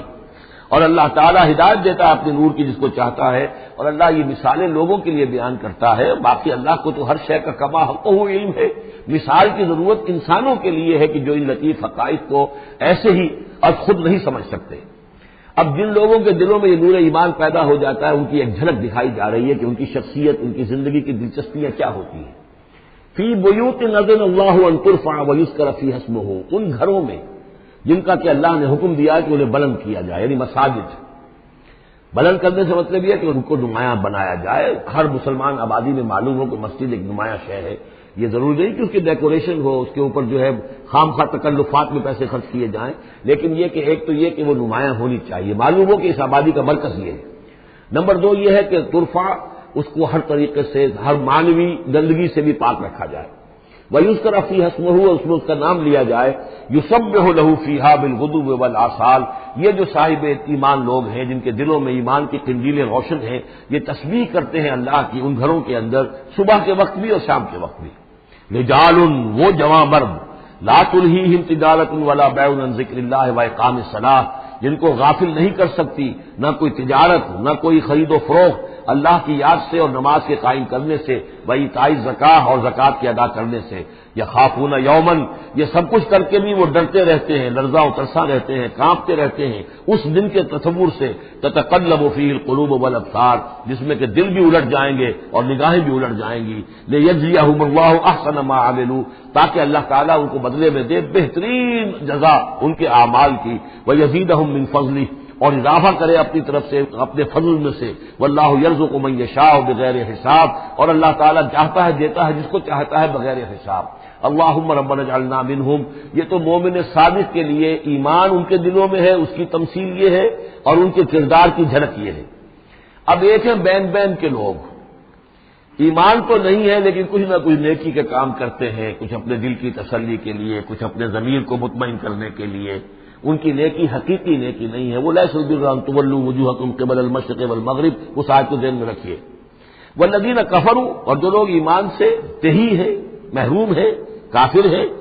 ان کی نیکیاں، ان کے اعمال کیا ہیں؟ کسرابن، جیسے ریت ہو، سراب ہو، بقیعۃ، ایک چٹیل میدان میں. یحسبہ الظمآن ماء، پیاسا سمجھتا ہے کہ پانی ہے. حتی اذا جاءہ، یہاں تک کہ وہ جب وہاں پہ گھسٹ کر بھی پہنچتا ہے تو معلوم ہوتا ہے لم یجدہ شیئا، کچھ نہیں پاتا وہاں پر. ووجد اللہ عندہ، اور اللہ کو پاتا ہے وہاں موجود. فوفاہ حسابہ، تو اللہ تعالیٰ اس کا حساب اسے پورا چکا دیتا ہے. واللہ سریع الحساب، اور اللہ جو ہے حساب چکانے میں دیر نہیں لگاتا. یعنی یہ جو نیکیاں ہوتی جھوٹی نیکیاں، ملمے کی نیکیاں، حقیقی ایمان نہیں ہے، ایمان باللہ نہیں ہے، ایمان بالآخرت نہیں ہے، لیکن یوں ہی کچھ نہ کچھ نیکیاں ہیں، کچھ خدمت خلق کے کام ہے. اس طرح کی چیزیں اللہ کی نگاہ میں ان کی کوئی وقت نہیں. اس کے لیے پہلے ایک مثال سورہ ابراہیم میں آ چکی ہے. دوسری مثال یہ کہ یہ نیکیاں سراب کے مانند ہیں، جنہیں پیاسا سمجھتا ہے کہ یہ پانی ہے، حقیقت میں پانی نہیں ہے. اب تیسرا جو کردار ہے وہ یہ ہے کہ جن کے دلوں میں، جن کی زندگیوں میں یہ جھوٹ موٹ کی نیکی بھی نہیں ہے، نفس پرستی اور دنیا پرستی، اور ان کے اندر ہر طرح کی گندگی جو ہے وہ آ چکی ہے. ان کی مثال کیا ہے؟ او کا ظلمات فی بحر اللجی، یا جیسے کہ اندھیرے ہوں ایک بڑے گہرے سمندر میں. یغشاہ موجن، اس کے اوپر ایک موج چڑھی ہوئی ہو. من فوقہ موجن، اس کے اوپر ایک اور موج ہو. من فوقہ سحاب، اور اوپر جو ہے بادل بھی ہوں. یعنی اندھیری رات ہے، کوئی روشنی نہیں، اوپر بادل ہے، نہ چاند اور ستاروں کی کوئی روشنی نہیں آ رہی. اور اس کے ساتھ ہی یہ ہے کہ موج کے اوپر موج چڑھی ہوئی ہے. ظلمات بعضها فوق بعض، یہ اندھیروں پر اندھیرے ہیں. اذا اخرج یدہ لم یکد یراھا، جب وہ اپنا ہاتھ نکالتا ہے تو اس کو بھی نہیں دیکھ سکتا، جسے ہم کہتے ہیں اپنے محاورے میں ہاتھ کو ہاتھ سجائی نہیں دیتا. وَأَلَّمْ يَجْعَلِ اللَّهُ لَهُ نُورًا، اور جس کو اللہ تعالیٰ ہی نے کوئی نور عطا نہ کیا ہو، فما لہ من نور، تو اس کے لیے پھر کہیں کوئی نور نہیں ہے. یہ وہ لوگ ہیں کہ جن کی زندگیاں کسی ملمے کی نیکی سے بھی خالی ہیں، اندھیارے ہی اندھیارے ہیں. ظلمات بعضها فوق بعض. الم تر ان اللہ یسبح له من فی السماوات والارض والطیر صافات کل قد علم صلاته وتسبیحه واللہ علیم بما یفعلون. صدق اللہ العظیم. رب اشرح لي صدری ویسر لي امری واحلل عقدۃ من لسانی یفقهوا قولی. سورہ نور کا 5واں رکوع جو ہم پڑھ چکے ہیں، اس کے بارے میں یہ بات نوٹ کر لیجئے کہ جس طرح سورہ بقرہ کے پہلے 2 رکوعوں میں 3 قسم کے انسانوں کی تفصیل بیان ہوئی، وہاں وہ بنیادی طور پر ایک دعوت اور تحریک کے رد عمل میں جو لوگ مختلف شکلیں صورت اختیار کرتے ہیں، جو رد عمل مختلف شکلیں اختیار کرتا ہے، اس کے اعتبار سے ایک وہ جو مومنین صادقین ہیں، وہ ہر سے بعد جب اس دعوت کو قبول کرتے ہیں تو اس کیفیت کے ساتھ کہ اب جو ہو سو ہو. ایک وہ لوگ ہیں کہ جو کسی ضد کی وجہ سے، تعصب کی وجہ سے، ہردرمی کی وجہ سے، کسی تکبر کی وجہ سے، حسد کی وجہ سے اس کے انکار پر کمر کس لیتے ہیں، اور وہ لوگ جو ہے کسی صورت بھی ماننے والے نہیں ہوتے۔ ایک بین کچھ مانتے ہیں کچھ نہیں مانتے، کچھ چلتے ہیں پھر چھٹک کر کھڑے رہ جاتے ہیں، آسانی ہو تو کوئی دو چار قدم چل لیے، کوئی مشکل وقت آیا تو پھر اوندے منہ گر گئے۔ اسی کی ایک تمثیل سورہ حج میں آ چکی ہے، وَمِنَ النَّاسِ مَن يَعْبُدُ اللَّهَ عَلَىٰ حَرْفٍ فَإِنْ أَصَابَهُ خَيْرٌ اطْمَأَنَّ بِهِ وَإِنْ أَصَابَتْهُ فِتْنَةٌ انقلب عَلَىٰ وَجْهِهِ خَسِرَ الدُّنْيَا وَالْآخِرَةَ۔ اسی طرح یہاں اس رکوع میں بھی تین قسم کے انسانوں کا تذکرہ ہے، لیکن یہ مختلف اعتبار سے ہے۔ ایک وہ لوگ ہیں کہ جن کے دلوں میں حقیقی ایمان پیدا ہوا، ان کی فطرتیں بھی نیک تھیں، صالح تھیں، سلیم تھیں، اور پھر وہ وہی آسمانی سے بھی صحیح طور پر مستفیض ہوئے، ان کا باطن جگمگا اٹھا اور ان کے دلوں میں نیکی حقیقی معنی میں پیدا ہو گئی، اور اس کے لیے جو ایک نقشہ ہے ان کے سیرت و کردار کا وہ بھی کھینچ دیا گیا۔ ایک وہ لوگ ہیں کہ جن کے اندر سرے سے دنیا پرستی اور دنیا ہی کی شہوات اور خواہشات اور لذات، اس کے سوا کسی شے کا کوئی گزر ہی نہیں، وہ بالکل اس کے برعکس ہے۔ پہلے نور علی نور اور دوسرے ظلمات بعضها فوق بعض۔ کوئی جھوٹ موٹ کی نیکی بھی نہیں، کوئی ملمے کی نیکی بھی نہیں، ان کا مال ہے تو صرف اپنی ہی عیاشیوں کے لیے ہی، اپنے ہی جو بھی ان کے تعیش ہے اسی میں خرچ ہو رہا ہے۔ لہذا یہ وہ لوگ ہیں کہ وہ ایمان سے بھی محروم اور کسی جھوٹ موٹ کی نیکی سے بھی ان کے ہاں کسی نور کا سرے سے گزر ہی نہیں، ظلمات بعضها فوق بعض۔ اور اس کے لیے تمثیل دی گئی ہے کہ گہرے سمندر کے اندر جو اندھیرا ہوتا ہے، ایبسولوٹ ڈارکنس، کہ رات بھی ہے، اوپر بادل بھی ہے، اور جو ہے موج پر موج چڑھی ہوئی ہے، تو ایبسولوٹ ڈارکنس۔ ایک فرینچ امیر البحر تھا جو اسی آیت کو پڑھ کر ایمان لے آیا تھا، اس کی ساری عمر گزری تھی سمندروں کے اندر، اور وہ جانتا تھا کس قسم کی ڈارکنس ہوتی ہے وہاں۔ اس نے کہا کہ پتہ کیا کہ کیا محمد نے صلی اللہ علیہ وسلم کبھی بحری سفر کیے تھے؟ جب اسے معلوم ہوا کہ انہوں نے کبھی بحری سفر کیا ہی نہیں، تو اس نے کہا کہ پھر یہ ثابت ہو گیا کہ یہ اللہ کا کلام ہے، ورنہ یہ تشبیہ جو ہے کوئی شخص اس کو وہ تو دے سکتا ہے کہ جس نے بحری سمندر کیے ہوں اور جس سے اندازہ ہو اور وہ سمندر کے اندر کبھی اس نے غوطے بھی لگائے ہوں اور وہ ایبسولوٹ ڈارکنس کا کانسیپٹ۔ بہرحال یہ دوسری انتہا، بیچ میں وہ لوگ ہیں بین ہیں، کچھ نیکیاں بھی کرتے ہیں، حقیقی ایمان سے محروم ہیں، نہ اللہ پر نہ یوم آخر پر ان کا پختہ ایمان نہیں ہے، لیکن یہ کہ اپنے ضمیر کو مطمئن کرنے کے لیے کچھ نہ کچھ،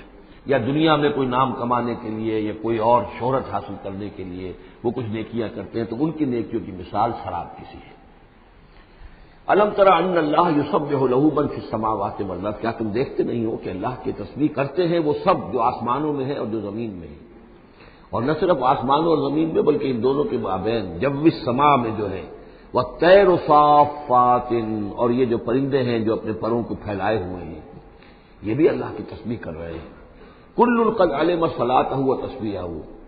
ہر ایک کے علم میں ہے، ہر ایک نے جان لی ہے اپنی نماز، اپنی صلاۃ اور اپنی تسبیح۔ یہ وہی بات ہے جو سورہ بنی اسرائیل میں آ چکی ہے، وَإِن مِّن شَيْءٍ إِلَّا يُسَبِّحُ بِحَمْدِهِ وَلَٰكِن لَّا تَفْقَهُونَ تَسْبِيحَهُمْ، کوئی شے نہیں ہے اس کائنات میں جو اللہ کی تسبیح و تحمید نہ کر رہی ہو، لیکن تمہیں اس کا شعور نہیں ہو سکتا۔ واللہ علیم بما یفعلون، اور جو کچھ وہ کرتے ہیں اللہ کے علم میں ہے۔ وللہ ملک السماوات والارض، اور اللہ ہی کے لیے ہے آسمانوں اور زمین کی بادشاہی۔ وإلی اللہ المصیر، اور اللہ ہی کی طرف لوٹ جانا ہے۔ الم تر ان اللہ یزجی سحابا، کیا تم دیکھتے نہیں ہو کہ اللہ تعالیٰ ہانک کر لاتا ہے بادلوں کو، کہاں سے ہوائیں لے کر چل رہی ہیں بادلوں کو، کہیں تو بے آف بنگال سے وہ اٹھی ہیں مانسون کی ہوائیں اور کہاں تک پہنچ جاتی ہیں پاکستان تک۔ ان اللہ یزجی سحابا ثم یؤلف بینہ، پھر ان بادلوں کو آپس میں جوڑ دیتا ہے، ثم یجعلہ رکاما، پھر ان کو تہ بر تہ کر دیتا ہے۔ اب یہ تہ بر تہ کا معاملہ جو ہے،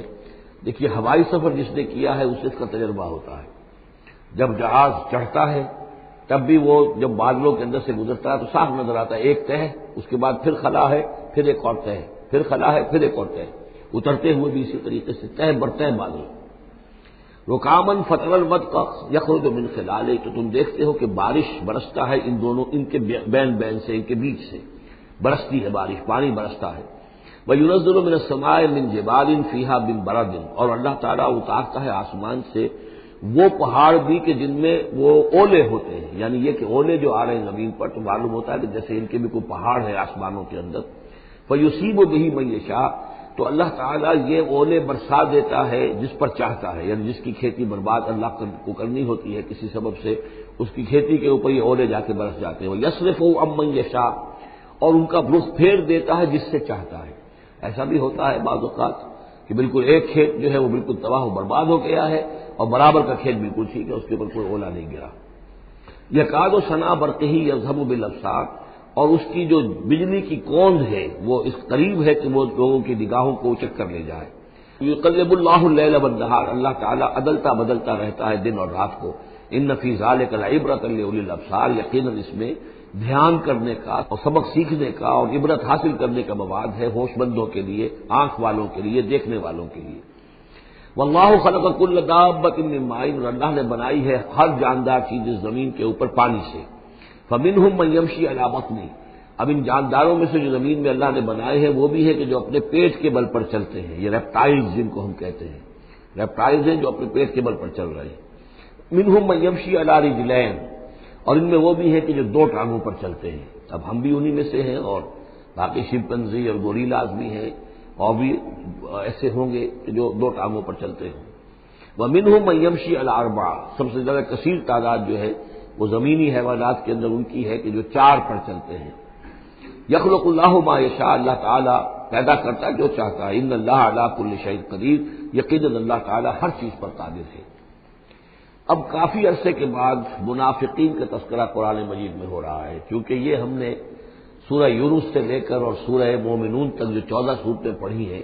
ان میں تو سارا معاملہ تھا مشرکین عرب سے، کفار سے، مشرکین سے، ساری بحث ان سے تھی۔ کہیں کہیں گفتگو کا رخ جو ہے وہ اہل کتاب کی طرف ہوئے سخن، بغیر انہیں باضابطہ خطاب کیے ہوئے،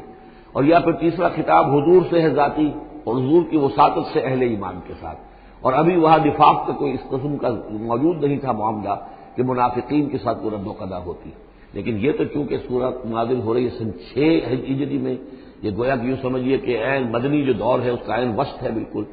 سن 11 میں حضور کا انتقال ہوا ہے، تو سن 6 یوں سمجھیے کہ ان دونوں کے بالکل وسط کے اندر ہے، یہ بالکل درمیانی دور ہے مدنی دور کا۔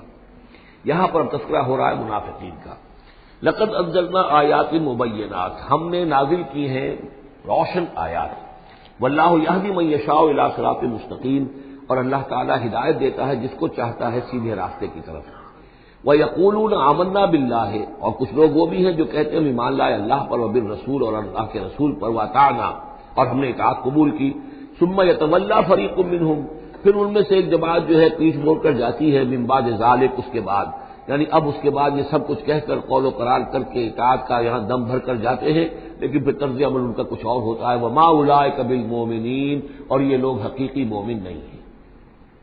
وَإِذَا دُعُوا إِلَى اللَّهِ وَرَسُولِهِ لِيَحْكُمَ بَيْنَهُمْ، اور جب انہیں پکارا جاتا ہے، بلایا جاتا ہے کہ آؤ اللہ کی طرف اور رسول کی طرف کہ ان کے مابین فیصلے کرے۔ یہ سورہ نساء میں ہم یہ سارے مضامین بڑی تفصیل سے پڑھ چکے ہیں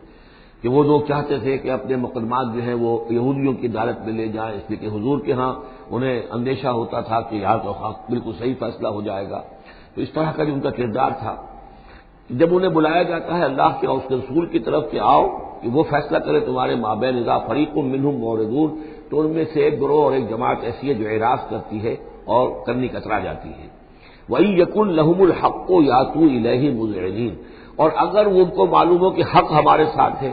یعنی ہم حق پر ہیں اس مقدمے میں،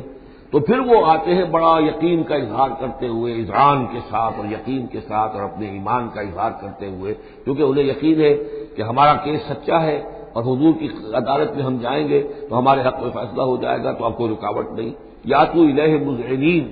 خوب یقین کا، اعتماد کا اظہار کرتے ہوئے آتے ہیں۔ افی قلوبہم مرض، کیا ان کے دلوں میں روگ ہے؟ ام ارتابوا، یا یہ شکوک میں مبتلا ہو گئے ہیں؟ ام یخافون ان یحیف اللہ علیہم، یا انہیں یہ اندیشہ ہے کہ اللہ تعالیٰ جو ہے ان کے ساتھ ناانصافی کرے گا، ورسولہ، وہ اس کے رسول، بل اولئک هم الظالمون، نہیں بلکہ حقیقت میں یہی ظالم ہے۔ ایمان کی اصل حقیقت سے چونکہ یہ محروم ہے، لہذا ساری غلطی ان کے اپنے کردار میں ہے۔ انما کان قول المؤمنین اذا دعوا الی اللہ ورسولہ لیحکم بینہم، جو حقیقی مومن ہوتے ہیں ان کو تو جب بلایا جاتا ہے اللہ کی طرف اور اس کے رسول کی طرف کہ وہ فیصلہ کرے ان کے مابین، تو ان کا قول تو یہی ہوتا ہے ان یقولوا سمعنا واطعنا، کہ وہ کہتے ہیں کہ ہم نے سنا اور ہم نے مانا۔ ہم حاضر ہیں، جو بھی فیصلہ محمد رسول اللہ کا ہوگا ہم اسے بسر و چشم تسلیم کریں گے۔ انما کان قول المؤمنین اذا دعوا الی اللہ ورسولہ لیحکم بینہم ان یقولوا سمعنا واطعنا واولئک هم المفلحون، اور یقیناً وہی لوگ ہیں جو پھر فلاح پانے والے ہیں۔ ومن یطع اللہ ورسولہ، اور جو اللہ کی اور اس کے رسول کی اطاعت کرتا ہے، ویخشى اللہ ویتقہ، اور اللہ کا خوف بھی رکھتا ہے، اس کا تقوی اختیار کرتا ہے، فاولئک هم الفائزون، تو یقیناً وہی لوگ ہیں کہ جو کامیاب ہونے والے ہیں۔ وَأَقْسَمُوا بِاللَّهِ جَهْدَ أَيْمَانِهِمْ، اور وہ قسمیں کھا کھا کر کہتے ہیں، اللہ تعالیٰ کی قسمیں کھاتے ہیں اپنی امکانی حد تک،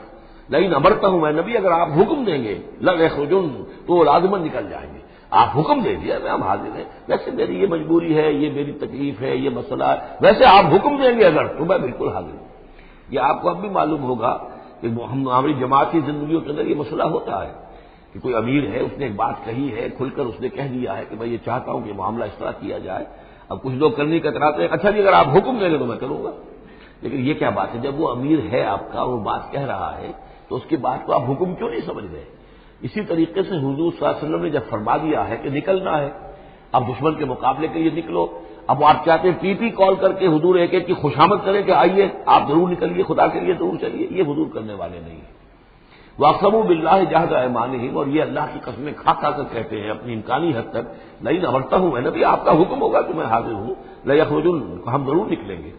قُل لَا تُقْسِمُوا، اے نبی ان سے کہیے تم قسمیں مت کھاؤ، طاعۃ معروفہ، معروف طریقے پر اطاعت اختیار کرو۔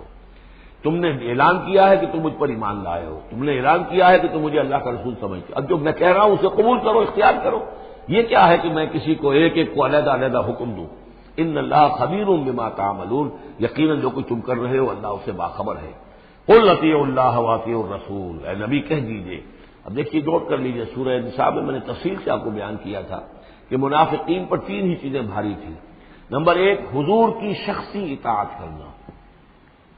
نمبر دو، جہاد اور قتال کے لیے نکلنا، نمبر تین، ہجرت۔ تین ایشوز کے اوپر بڑی تفصیل سے وہاں گفتگو ہو چکی ہے۔ یہاں اطاعت رسول کو جو ہے، جو پہلا مضمون تھا سورہ نساء میں، اسی کو زیادہ موقت کیا جا رہا ہے۔ قل اطیعوا اللہ واطیعوا الرسول، کہیے ان سے اطاعت کرو، اللہ کی اطاعت کرو، اس کے رسول کی صلی اللہ علیہ وسلم۔ فإن تولوا، پھر اگر یہ پیٹھ موڑ لے، اگر تم منہ پھیرو گے، اگر منہ موڑ لو گے، فإنما علیہ ما حمل، تو سن لو ہمارے نبی پر ذمہ داری ہے اس کام کی جو ہم نے ان پر ڈالا ہے، وعلیکم ما حملتم، اور تم سے باز پرس ہوگی اس کی جو تمہارے اوپر ڈالا گیا ہے۔ یعنی نبی نے جو ذمہ داری تھی، اللہ کا دین تم تک پہنچایا، اللہ کے احکام پہنچا دیے، ان کا کام جو ہے اس پر ختم ہو گیا۔ اب اطاعت کرنا، اس کی تعمیل کرنا، اس کے حکم پر چلنا، اللہ کے دین کے لیے تن من دھن لگانا، اور یہ سارا کام تمہیں کرنا ہے۔ تو جو ان کی ذمہ داری ہے وہ ادا کریں گے، اور اللہ کے ہاں ان کے بارے میں سوال کر لیا جائے گا، اور جو تمہاری ذمہ داری ہے ظاہر بات ہے کہ اس کے جواب بھی تمہیں کرنے ہیں۔ اس میں یہ بھی ہوتا ہے بسا اوقات کہ کسی شخص کو یہ گمان ہو جائے، ظاہر بات ہے میں نے آپ کو سنایا تھا کہ ایک شخص نے کہہ دیا تھا حضور سے، اے دل یا محمد، اے محمد عدل سے کام لیجیے صلی اللہ علیہ وسلم، بڑی گستاخی کے ساتھ اس نے کہا، وہ ایک الزام لگایا کہ آپ یہ جو صدقات کی جو تقسیم کر رہے ہیں یا مال غنیمت تقسیم کر رہے ہیں، اس میں آپ عدل سے کام نہیں لے رہے۔ تو حضور نے بھی غصے میں جواب دیا تھا کہ انما عدل فرم یا عدل، اگر میں عدل نہیں کروں گا تو کون کرے گا؟ اسی طریقے سے ہو سکتا ہے کسی جماعتی زندگی کے اندر کوئی امیر ہے اور اس سے کوئی شخص یہ محسوس کرے، اس کا ساتھی، کہ مجھ پر زیادتی کی ہے انہوں نے، امیر نے زیادتی کی ہے، کوئی بات نہیں، امیر نے زیادتی کی ہے تو امیر اس کی جواب دہی اللہ کے ہاں کر لے گا، اللہ تعالیٰ کے ہاں جواب دہی ہو جائے گی، اور ہو سکتا ہے اس کے کچھ نیکیاں ہے وہ تمہارے حساب میں اللہ تعالیٰ درج کر دے، لینا دینا وہاں ہو جائے گا، ڈیبٹ کریڈٹ ہو جائے گا۔ لیکن اس کا مطلب یہ ہو کہ ناراض ہو کر بیٹھ رہا ہو کہ اب اپنی ذمہ داریاں ادا نہیں ہو رہی، تو پھر تو جواب دہی تمہاری ہو جائے گی اللہ کے ہاں، ایکسپلینیشن کال تمہاری ہو جائے گی کہ ناراض ہو کر بیٹھ رہے ہیں کیونکہ انہوں نے میرے ساتھ یہ کیا ہے، لہٰذا میں بس اب کام کچھ نہیں کروں گا۔ یہ تو گویا کہ ایک منفی طرز عمل ہے، تمہیں جواب دہی کرنی ہے اپنے فرائض کی، اپنی ذمہ داریوں کی۔ تو یہ جماعتی زندگی سے متعلق بعض بہت اہم ہیں جو مباحث اس سورہ مبارکہ میں آئے ہیں، اور ان میں سے بعض ہمارا جو منتخب نصاب نمبر 2 ہے، جو اس سورہ مبارکہ کی آخری آیات ہے، وہ اس کے ایک درس کی حیثیت سے اس میں شامل ہے۔ جو جماعتی زندگی جو ہے، جب ایک جماعت بنانی پڑے گی، اگر دین کا کام کرنا ہے تو اکیلے اکیلے تو نہیں ہو سکتا، جماعت کا نظم ہو، ایک ڈسپلن ہو، ایک حزب اللہ وجود میں آئے، جو سورہ مائدہ میں دیکھ آئے ہیں، فَإِنَّ حِزْبَ اللَّهِ هُمُ الْغَالِبُونَ،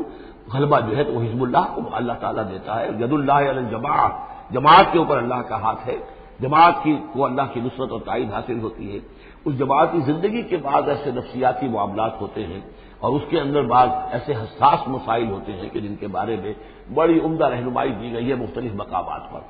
ان پر ہم نے پھر مرتب کیا ہے منتخب نصاب، مطالعہ قرآن حکیم کا منتخب نصاب نمبر 2۔ قل اطیعوا اللہ واطیعوا الرسول فإن تولوا فإنما علیہ ما حمل،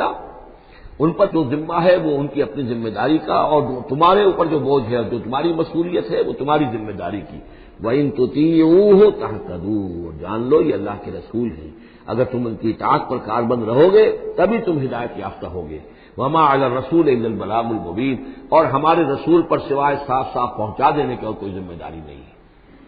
اب جو آیت آ رہی ہے یہ بھی طویل آیات میں سے اور عظیم ترین آیات میں سے آیت استخلاف، یہ خلافت کا جو اللہ تعالیٰ نے وعدہ کیا ہے اس امت سے۔ وعد اللہ الذین آمنوا منکم وعملوا الصالحات، اے مسلمانوں اللہ کا وعدہ ہے تم میں سے ان لوگوں کے ساتھ جو ایمان اور عمل صالح کی شرطیں پوری کر دیں گے۔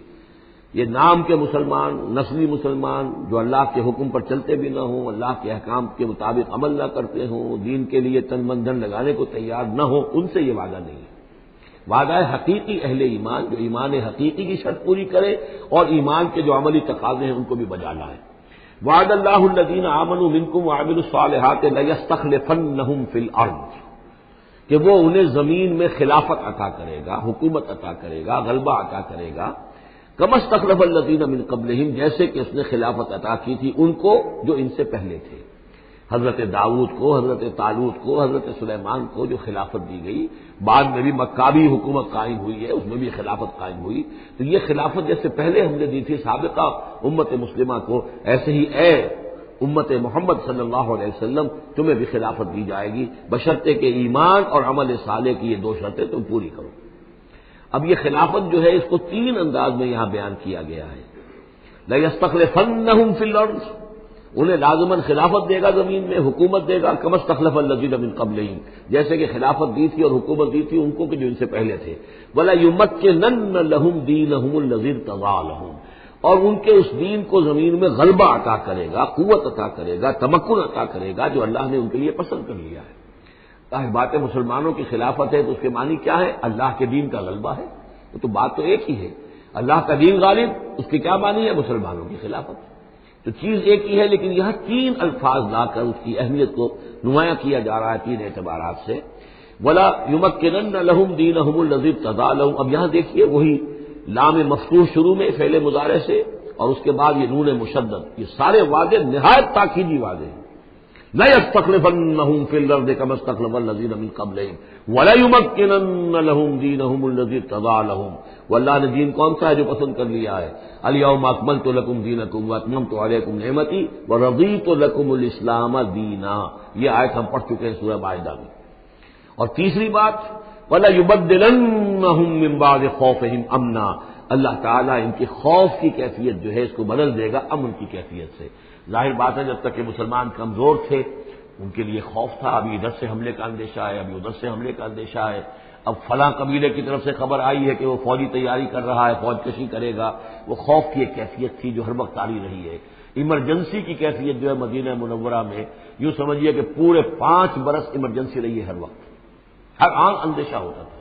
خبریں آ رہی ہیں اب ادھر سے کوئی قبیلہ حملہ کرنے والا ہے، اب یہ مکے میں کوئی ان کی ملاقاتیں ہوئی ہیں، کوئی سازش ہوئی ہے، ابھی کوئی خط چلا گیا، ابو عامر راہب کا کوئی مشن ہے، یہ ساری خبریں آتی تھیں۔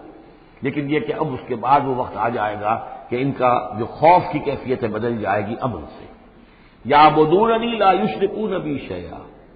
میں یہاں اس کو سمجھتا ہوں مستقبل سے متعلق، جب ایسا ہو جائے گا تو پھر وہ میری بندگی کریں گے کہ اس میں کسی شے کا شرک جو ہے گوارا نہیں کریں گے۔ جب تک اللہ کی حکومت نہیں ہے تو ظاہر بات ہے کچھ نہ کچھ شرک تو ہو ہی رہا۔ اب ہم یہاں رہ رہے ہیں، پاکستان میں رہ رہے ہیں، اللہ کا دین تو قائم نہیں ہے، قانون کس کا ہے؟ اللہ کا تو نہیں ہے، تو گویا کہ ہم قومی اعتبار سے، اجتماعی اعتبار سے کفر اور شرک میں زندگی بسر کر رہے ہیں۔ ہمارا اپنا کوئی عقیدہ فرض کیجیے ہے بھی ٹھیک، بالکل مشرکانہ اوہام سے ہم نے اپنے آپ کو پاک کر لیا ہے اور توحید فی العقیدہ ہماری بالکل صحیح ہے، لیکن سوال یہ کہ ہم اس ملک کے شہری ہیں، اس ملک کا دستور ہے، اس ملک کے اندر جو ہے اللہ کی حکومت اور اللہ کے قانون کی بالادستی نہیں ہے، تو اس کے کیا معنی؟ ہم بھی اس کے شہری ہونے کی حیثیت سے اس میں ملوث ہیں۔ تو تو یہ ہے کہ یہ توحید کامل اس وقت ہوگی جب یکون الدین کلہ للہ، جب دین کل کا کل اللہ کے لیے ہو جائے گا۔ عملاً توحید کی تکمیل اس وقت ہوگی، یعبدوننی، میری بندگی کریں گے، لا یشرکون بی شیئا، اور میرے ساتھ کسی شے کو شریک نہیں کریں گے، ومن کفر بعد ذلک فاولئک هم الفاسقون، اور جو اس کے بعد بھی کفر کریں تو پھر وہ تو فاسق ہیں، ناانجار ہیں، سرکش ہیں۔ اس کے بھی دو معنی ہو سکتے ہیں، جب دین کا غلبہ ہو گیا پھر بھی جو کفر کرے وہ تو معلوم ہوا کہ اس کے اندر خیر سرے سے ہے ہی نہیں۔ ایک یہ ہے کہ باطل کا غلبہ ہے، باطل کے غلبے میں کسی بندہ مومن کے لیے ایمان لانا مشکل ہے، ایمان پر قائم رہنا مشکل ہے، اسلام پر عمل کرنا مشکل ہے،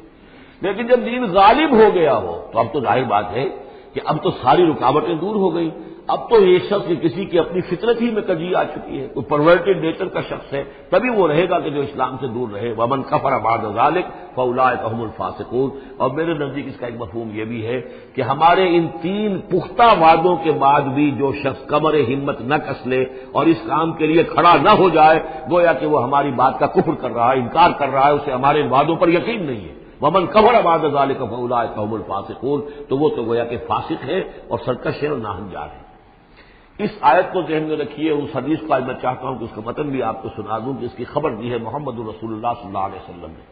تاریخی اعتبار سے تو یہ نوٹ کر لیجئے، یہ سن 6 ہی کے اندر، ابتدائی میں سن 6 کے یہ آیت نازل ہوئی، سن 6 ہی میں صلح حدیبیہ ہو گئی، انا فتحنا لک فتحا مبینا، گویا کہ اس آیت کا جو مصداق ہے وہ ظاہر ہونا شروع ہو گیا۔ سن 7 میں غزوہ خیبر ہوا، اللہ نے بہت بڑا مال غنیمت مسلمانوں کو دیا۔ سن 8 میں مکہ فتح ہو گیا۔ سن 9 میں موپنگ اپ آپریشن ہو گیا، اعلان کر دیا گیا حج کے اندر کہ آئندہ سے یہاں کوئی مشرک نہیں آئے گا، اور اب تمہارے لیے اتنی مہلت ہے، کسی کوئی معاہدہ قائم نہیں رہے گا، جو معاہدے ہیں میعادی ان کی میعاد ختم ہوتے ہی معاہدہ ختم، اور جن کی میعاد کوئی نہیں تھی ان کے لیے ہم 4 مہینے کی میعاد مقرر کر رہے ہیں کہ اس کے بعد کوئی معاہدہ کسی مشرک سے نہیں ہے، جب یہ مدت ختم ہو جائے گی قتل عام شروع ہو جائے گا۔ تو یہ تو اللہ تعالیٰ کی طرف سے جزیرہ نما عرب کے اندر دین کی تکمیل ہو گئی، خلافت قائم ہو گئی، اللہ کی حکومت قائم ہو گئی۔ جیسے حضرت داؤد خلیفہ تھے، یہاں حضرت محمد خلیفہ ہے صلی اللہ علیہ وسلم، اس لیے کہ حاکم اب کون ہے؟ حضرت محمد صلی اللہ علیہ وسلم۔ اپنی زندگی میں تو حاکمیت جو بھی ہے آپ کے پاس ہے۔ اس کے بعد خلافت راشدہ میں پھر یہ خلافت کہاں سے کہاں پہنچی وہ آپ کو معلوم ہے، لیکن پھر ریورسل شروع ہو گیا۔ لیکن وہ حدیث میں آپ کو سنا رہا ہوں، حضرت نعمان بن بشیر سے مروی ہے رضی اللہ تعالی عنہ، اور مسند احمد بن حنبل میں یہ روایت ہے کہ حضور نے یہ فرمایا صلی اللہ علیہ وسلم، تکون النبوۃ فیکم ما شاء اللہ ان تکون، مسلمانوں تمہارے مابین نبوت موجود رہے گی جب تک اللہ چاہے گا کہ رہے، یعنی میں موجود رہوں گا بنفس نفیس تمہارے مابین جب تک اللہ چاہے گا۔ ثم یرفع اللہ اذا شاء یرفعها، پھر اللہ تعالیٰ اس کو اٹھا لے گا جب چاہے گا، نبوت کو اٹھا لے گا، یعنی میرا انتقال ہو جائے گا، تو ایک دور جو ہے وہ ختم ہو جائے گا۔ فرمایا ثم تکون خلافتا علی منہاج النبوۃ، پھر خلافت ہوگی نبوت کے نقش قدم پر، نبوت ہی کے طریقے پر، ٹھیک وہی نظام جو محمد عربی صلی اللہ علیہ وسلم نے قائم کیا تھا، بین ہی ایک بال کے فرق کے بغیر وہ نظام جو کا تو قائم رہے گا، خلافت علی منہاج النبوۃ۔ فتکون ما شاء اللہ وان تکون، یہ بھی رہے گا جب تک اللہ چاہے گا یہ دور۔ ثم یرفع اللہ اذا شاء یرفع، پھر اس دور کو بھی اللہ اٹھا لے گا جب اللہ چاہے گا۔ ثم تکون ملکن عاضا، پھر ملوکیت کا دور آئے گا، اور وہ کاٹ کھانے والی ملوکیت ہوگی، کاٹ کھانے والی ملوکیت، ظالم ملوکیت، اور یہ بھی رہے گا جب تک اللہ چاہے گا، پھر اللہ اس کو بھی اٹھا لے گا۔ پھر چوتھا دور آئے گا ثم تکون ملکن جبریا، پھر غلامی کی ملوکیت ہوگی، یعنی یہ دور جو ہمارا گزرا ہے کولونیل دور، پہلے یہ کہ ملوک تھے، بادشاہ تھے، چاہے وہ بنو عباس میں تھے یا بنو امیہ میں سے تھے، یا یہ کہ ترک تھے، مسلمان تو تھے، کلمہ گو تو تھے، ان میں کوئی نہ اچھا بھی ہوتا تھا، بہت اچھے لوگ بھی تھے، برے لوگ بھی تھے، لیکن مسلمان تو تھے، کلمہ گو تو تھے۔ لیکن چوتھا دور آیا کہ کہیں ہم انگریزوں کے غلام ہو گئے، کہیں ہم ولندیزیوں کے غلام ہو گئے، کہیں ہم فرانسیسیوں کے غلام ہو گئے، کولونیل پاورز۔ تو ہماری تو ملکہ معظمہ جو ہے ملکہ وکٹوریہ تھی، 1857 سے تو ہم ان کی رعایا بن گئے تھے، اس سے پہلے تو جو بھی تھی بہرحال ایسٹ انڈیا کمپنی جو تھی، لیکن یہ کہ بعد میں تو ہم براہ راست تاج برطانیہ کے غلام تھے۔ یہ چوتھا دور ہے جو تقریباً یوں سمجھیے کہ ابھی نصف میں پہنچا ہے، اس اعتبار سے کہ اگرچہ براہ راست وہ جو حکومتوں کا جو بساط بچھی ہوئی تھی وہ لپیٹ دی گئی ہے، لیکن ابھی مالیاتی اعتبار سے ریموٹ کنٹرول سے وہی قوتیں ہیں کہ جو آج بھی کنٹرول کر رہی ہیں ہمیں. یہ ریموٹ کنٹرول ہے. ابھی یہ چوتھا دور ختم نہیں ہوا ہے. پہلے یہ براہ راست آکوپیشن اور اپنی حکومتیں اپنی فوجیں لا کر، اب یہ ہے کہ اس کے بغیر بائی پراکسی، چاہے ہمارے ہی آدمی بیٹھے ہوئے ہیں لیکن اصل میں سارا جو ہے یہ مالیاتی جو ہے استعمار ہے، ایک نیا عالمی استعمار ہے. لیکن یہ استعمار جو ہے اس طرح کا کولونیل رول نہیں ہے کہ انگریز موجود ہے، ان کی فوج موجود ہے، یا فرانسیسی فوج موجود ہے، یا اطالوی فوج موجود ہے، بلکہ یہ تو IMF اور ورلڈ بینک کا نظام ہے اس کے تحت، اور ملٹی نیشنل کمپنیوں کی. لیکن جو خوشخبری کی بات ہے وہ یہ ہے کہ حضور نے فرمایا بالآخر یہ چوتھا دور بھی ختم ہو جائے گا. اور خوشخبری یہ ہے کہ ثم تکون خلافۃ علی منہاج النبوہ، پھر دور آئے گا خلافت علی منہاج النبوہ کا. ثم سکت رسول اللہ صلی اللہ، اس کے بعد حضور خاموش رہے، اس لیے کہ اس کے بعد تو دنیا کے خاتمے کا معاملہ ہے. وہ خاتمے کے بارے میں عرض کر چکا ہوں، ایک طویل عرصے تک تو پوری دنیا میں وہ خلافت علی منہاج النبوہ رہے گی گلوبل، اس لیے کہ حضور نے یہ بتا دیا ہے کہ اب جب یہ خلافت علی منہاج النبوت کا نظام آئے گا تو کل روئے ارضی پر ہوگا. مسلم شریف میں روایت ہے، یہ حضرت ثوبان حضور کے ایک آزاد شدہ غلام تھے، جیسے کہ حضرت زید بن حارثہ بھی حضور کے غلام تھے، آپ نے آزاد کر دیا تھا. اسی طرح حضرت ثوبان بھی ہے مولا، ان ثوبان مولا رسول اللہ صلی اللہ علیہ وسلم. اس میں روایت کیا ہے، حضور نے فرمایا ان اللہ زوالی الارض، اللہ نے میرے لیے ساری زمین کو لپیٹ دیا یا سکیڑ دیا. فرائے تو مشارقہا و مغاربہا، تو میں نے سارے مشرق دیکھ لیے زمین کے، سارے مغرب دیکھ لیے. وَإِنَّ أُمَّتِي سَيَبْلُغُ مُلْكُهَا مَا زُوِيَ لِي مِنْهَا، اور میری امت کی حکومت ان تمام علاقوں پر قائم ہو کر رہے گی جو اس طرح زمین کو سکیڑ کر یا لپیٹ کر مجھے دکھا دیے گئے. اور یہ روایت صحیح مسلم کی ہے. اسی طرح کی ایک اور حدیث ہے حضرت مقداد بن الاسود سے رضی اللہ تعالی عنہ کہ اس روئے ارضی پر کوئی گھر اور کوئی خیمہ نہیں بچے گا، یعنی سیٹل جو علاقے ہیں جہاں گھر ہیں، شہر ہیں، گھر بنے ہوئے ہیں، مکان بنے ہوئے ہیں، یا نومیڈک ٹرائبز جہاں بھی ہیں کہ وہ اپنے خیمے لے کے ادھر سے ادھر جاتے رہتے ہیں، نہ کوئی گھر بچے گا نہ خیمہ جس میں اللہ کا دین داخل نہ ہو جائے. بعز عزیز اور ذل ذلیل، یا تو یہ کہ گھر اور خیمے والا اسلام قبول کرے گا، اسلام اس کے گھر میں داخل ہوگا، اس کا بھی اعزاز ہوگا، اور یا وہ گھر والا اسلام قبول نہیں کرے گا لیکن اسلام کی بالادستی جو ہے تسلیم کرنی پڑے گی. یؤتوا الجزیۃ عن ید وہم صاغرون، یہ جو ہم پڑھ رہے ہیں سورہ توبہ کے اندر، تو گویا کہ اس کے گھر میں بھی اسلام تو آ گیا لیکن وہ بدبخت جو ہے اسلام کی نعمت سے اور اس کے اعزاز سے محروم رہا. یہ ہے وہ خبر کہ جو ہے صحیح احادیث ہیں. اور یہ منطقی طور پر بھی سمجھ لیجئے کہ قرآن مجید میں یہ بات واضح کر دی گئی کہ حضور کو بھیجا گیا غلبہ دین کے لیے، 3 دفعہ فرمایا. سورہ توبہ میں ہم پڑھ چکے ہیں، 2 مرتبہ آگے اور آنا ہے. هو الذی ارسل رسولہ بالہدی ودین الحق لیظہرہ علی الدین کلہ، اور 5 مرتبہ فرمایا کہ حضور کو بھیجا گیا پوری نوع انسانی کے لیے.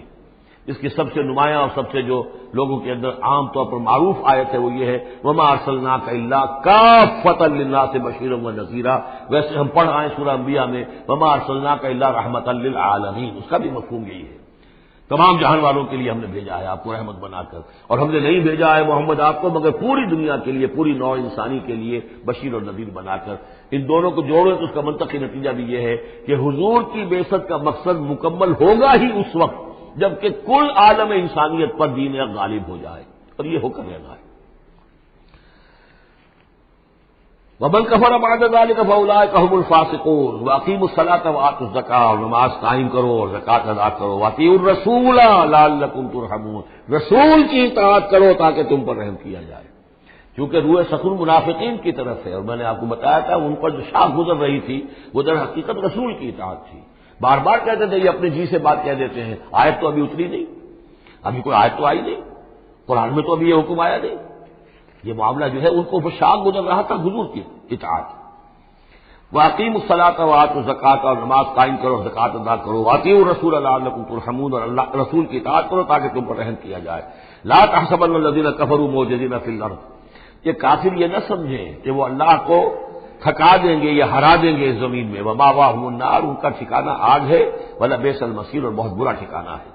یا ایھا الذین آمنوا لیستأذنکم الذین ملکت ایمانکم، اب وہی جو سماجی احکام کچھ دیے گئے تھے کہ اذن لیے بغیر تم داخل نہ ہو گھر میں، اور اس طرح کے آداب جو ہیں معاشرتی ان کے ضمن میں مزید احکام آ رہے ہیں. یہ سورہ مبارکہ کی ترتیب یہ ہے، یوں سمجھیے کہ جیسے کوئی انگوٹھی ہو اور بڑا سا ہیرا جو ہے لگا ہوا، دونوں طرف جو ہے وہ اس کا پتلا سائڈ سے یا ہار ہے، اور اس کے نیچے جو ہے درمیان میں کوئی بڑا ہیرا ہے دوسری طرف ہوتی ہے.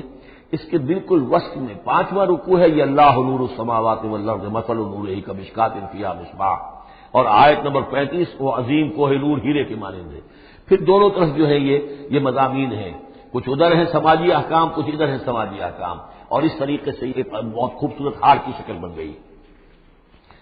لِیَسْتَأْذِنَكُمُ الَّذِينَ مَلَكَتْ أَيْمَانُكُمْ، چاہیے کہ جو تمہارے غلام ہیں اور باندیاں ہیں وہ بھی اجازت لے کے اندر داخل ہوا کریں۔ وَالَّذِينَ لَمْ يَبْلُغُوا الْحُلُمَ، اور وہ لوگ بھی کہ جو ابھی وہ بالغ نہیں ہوئے ہیں، وہ بچے بھی، مِنْكُمْ ثَلَاثَ مَرَّاتٍ، 3 اوقات دن رات کے ایسے ہیں کہ جن میں خاص طور پر جو پرائیویسی کا اہتمام ہونا چاہیے، اور اس میں یہ کہ کوئی بھی اجازت لیے بغیر بچے بھی نہ جائیں۔ من قبل صلاۃ الفجر، ایک تو فجر کی نماز سے قبل، وحین تضعون ثیابکم من الظہیرۃ، اور جو تم ظہر کے وقت ظہیرہ جس کو کہتے ہیں، اپنے کپڑے ذرا اتار کے سستاتے ہو، قیلولہ کرتے ہو، ہلکے کپڑوں کے اندر انسان لیٹتا ہے۔ ومن بعد صلاۃ العشاء، اور نماز عشاء کے بعد۔ ثلاث عورات لکم، یہ 3 اوقات تمہارے پردے کے اوقات ہیں، یہ تمہاری خاص پرائیویسی کے اوقات ہیں۔ لیس علیکم ولا علیہم جناح بعدہن، ان کے علاوہ عام حالات میں کوئی حرج نہیں ہے، بعدہن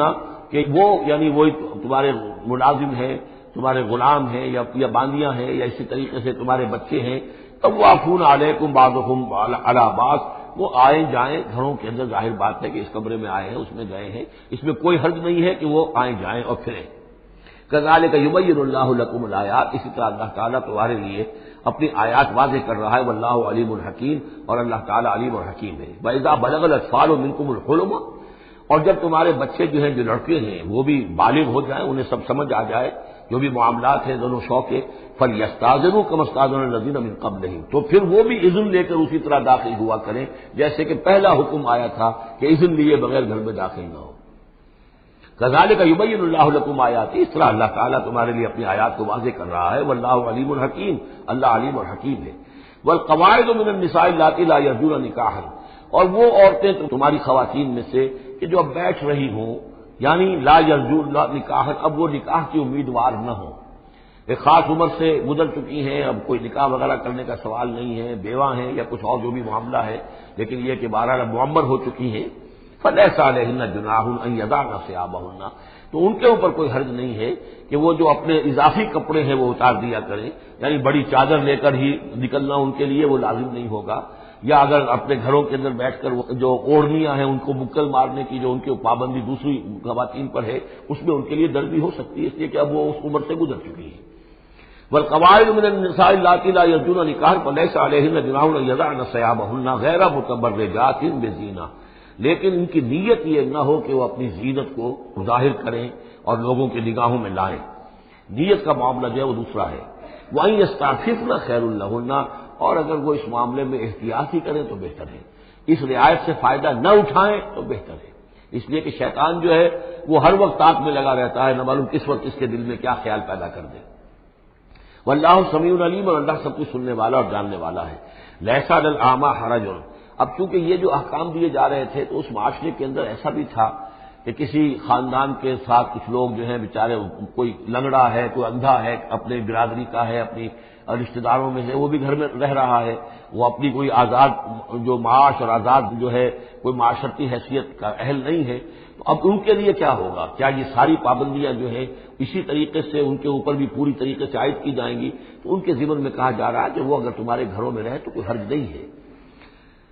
لیس علی الاعمی حرج، کوئی کسی اندھے کے اوپر کوئی حرج نہیں ہے، کوئی تکلیف نہیں ہے، ولا علی الاعرج حرج، اور نہ ہی کسی لنگڑے پر، ولا علی المریض، اور نہ بیمار پر حرج، ولا علی انفسکم، نہ تمہارے اوپر کوئی تنگی ہے، ان تاکلوا من بیوتکم و بیوت آبائکم، کہ تم کھانا کھایا کرو اپنے گھروں سے، اپنے باپوں کے گھروں سے، اور بیوت امہاتکم، یا اپنی ماؤں کے گھروں سے، اور بیوت اخوانکم، اپنے بھائیوں کے گھروں سے، اور بیوت اخواتکم، یا اپنی بہنوں کے گھروں سے، اور بیوت اعمامکم، یا اپنے چچاؤں کے گھروں سے، اور بیوت عماتکم، یا اپنی پھوپھیوں کے گھروں سے، اور بیوت اخوالکم، یا اپنے ماموں کے گھروں سے، اور بیوت خالاتکم، یا اپنی خالاؤں کے گھروں سے، او ما ملکت مفاتحہ، یا یہ کہ جس کی کنجیاں تمہارے ہاتھ میں ہے، کارخانہ ہے، اس کے مالک ہی تم ہو، وہاں جاؤ اور وہاں پر جا کر تم کھانا پینا ہو تو کھاؤ، اور صدیقکم، یا تمہارے اپنے دوست ہیں اس کے گھر سے، لیس علیکم جناح ان تاکلوا، کوئی حرج نہیں ہے تم پر اس میں، ان تاکلوا جمیعا، کہ سب مل کر کھاؤ، او اشتاتا، یا علیحدہ علیحدہ کھاؤ۔ اس کو خامخواہ بعض لوگوں نے عورتوں اور مردوں کے اوپر وہ جو ہے اس کا انتباہ کر دیا ہے کہ چاہیں تو عورت اور مرد مل کر کھائیں اور چاہیں تو وہ علیحدہ علیحدہ کھائیں۔ یہاں مراد یہ ہے کہ بسا اوقات ایسے مواقع پر انتظار میں بڑی دقت ہوتی ہے۔ جیسے آج کل آپ کو معلوم ہے کہ ولیمہ ہے اور ٹائم دے رکھا ہے 9 بجے کا اور 12 بج گئے رات کے، لڑکی والے تو آئے نہیں ہیں اس لیے ولیمہ ہو نہیں سکتا، بیٹھے ہوئے لوگ سوکھ رہے ہیں۔ کیا ضرورت ہے؟ جو آئے ہیں وہ کھائیں اور جائیں۔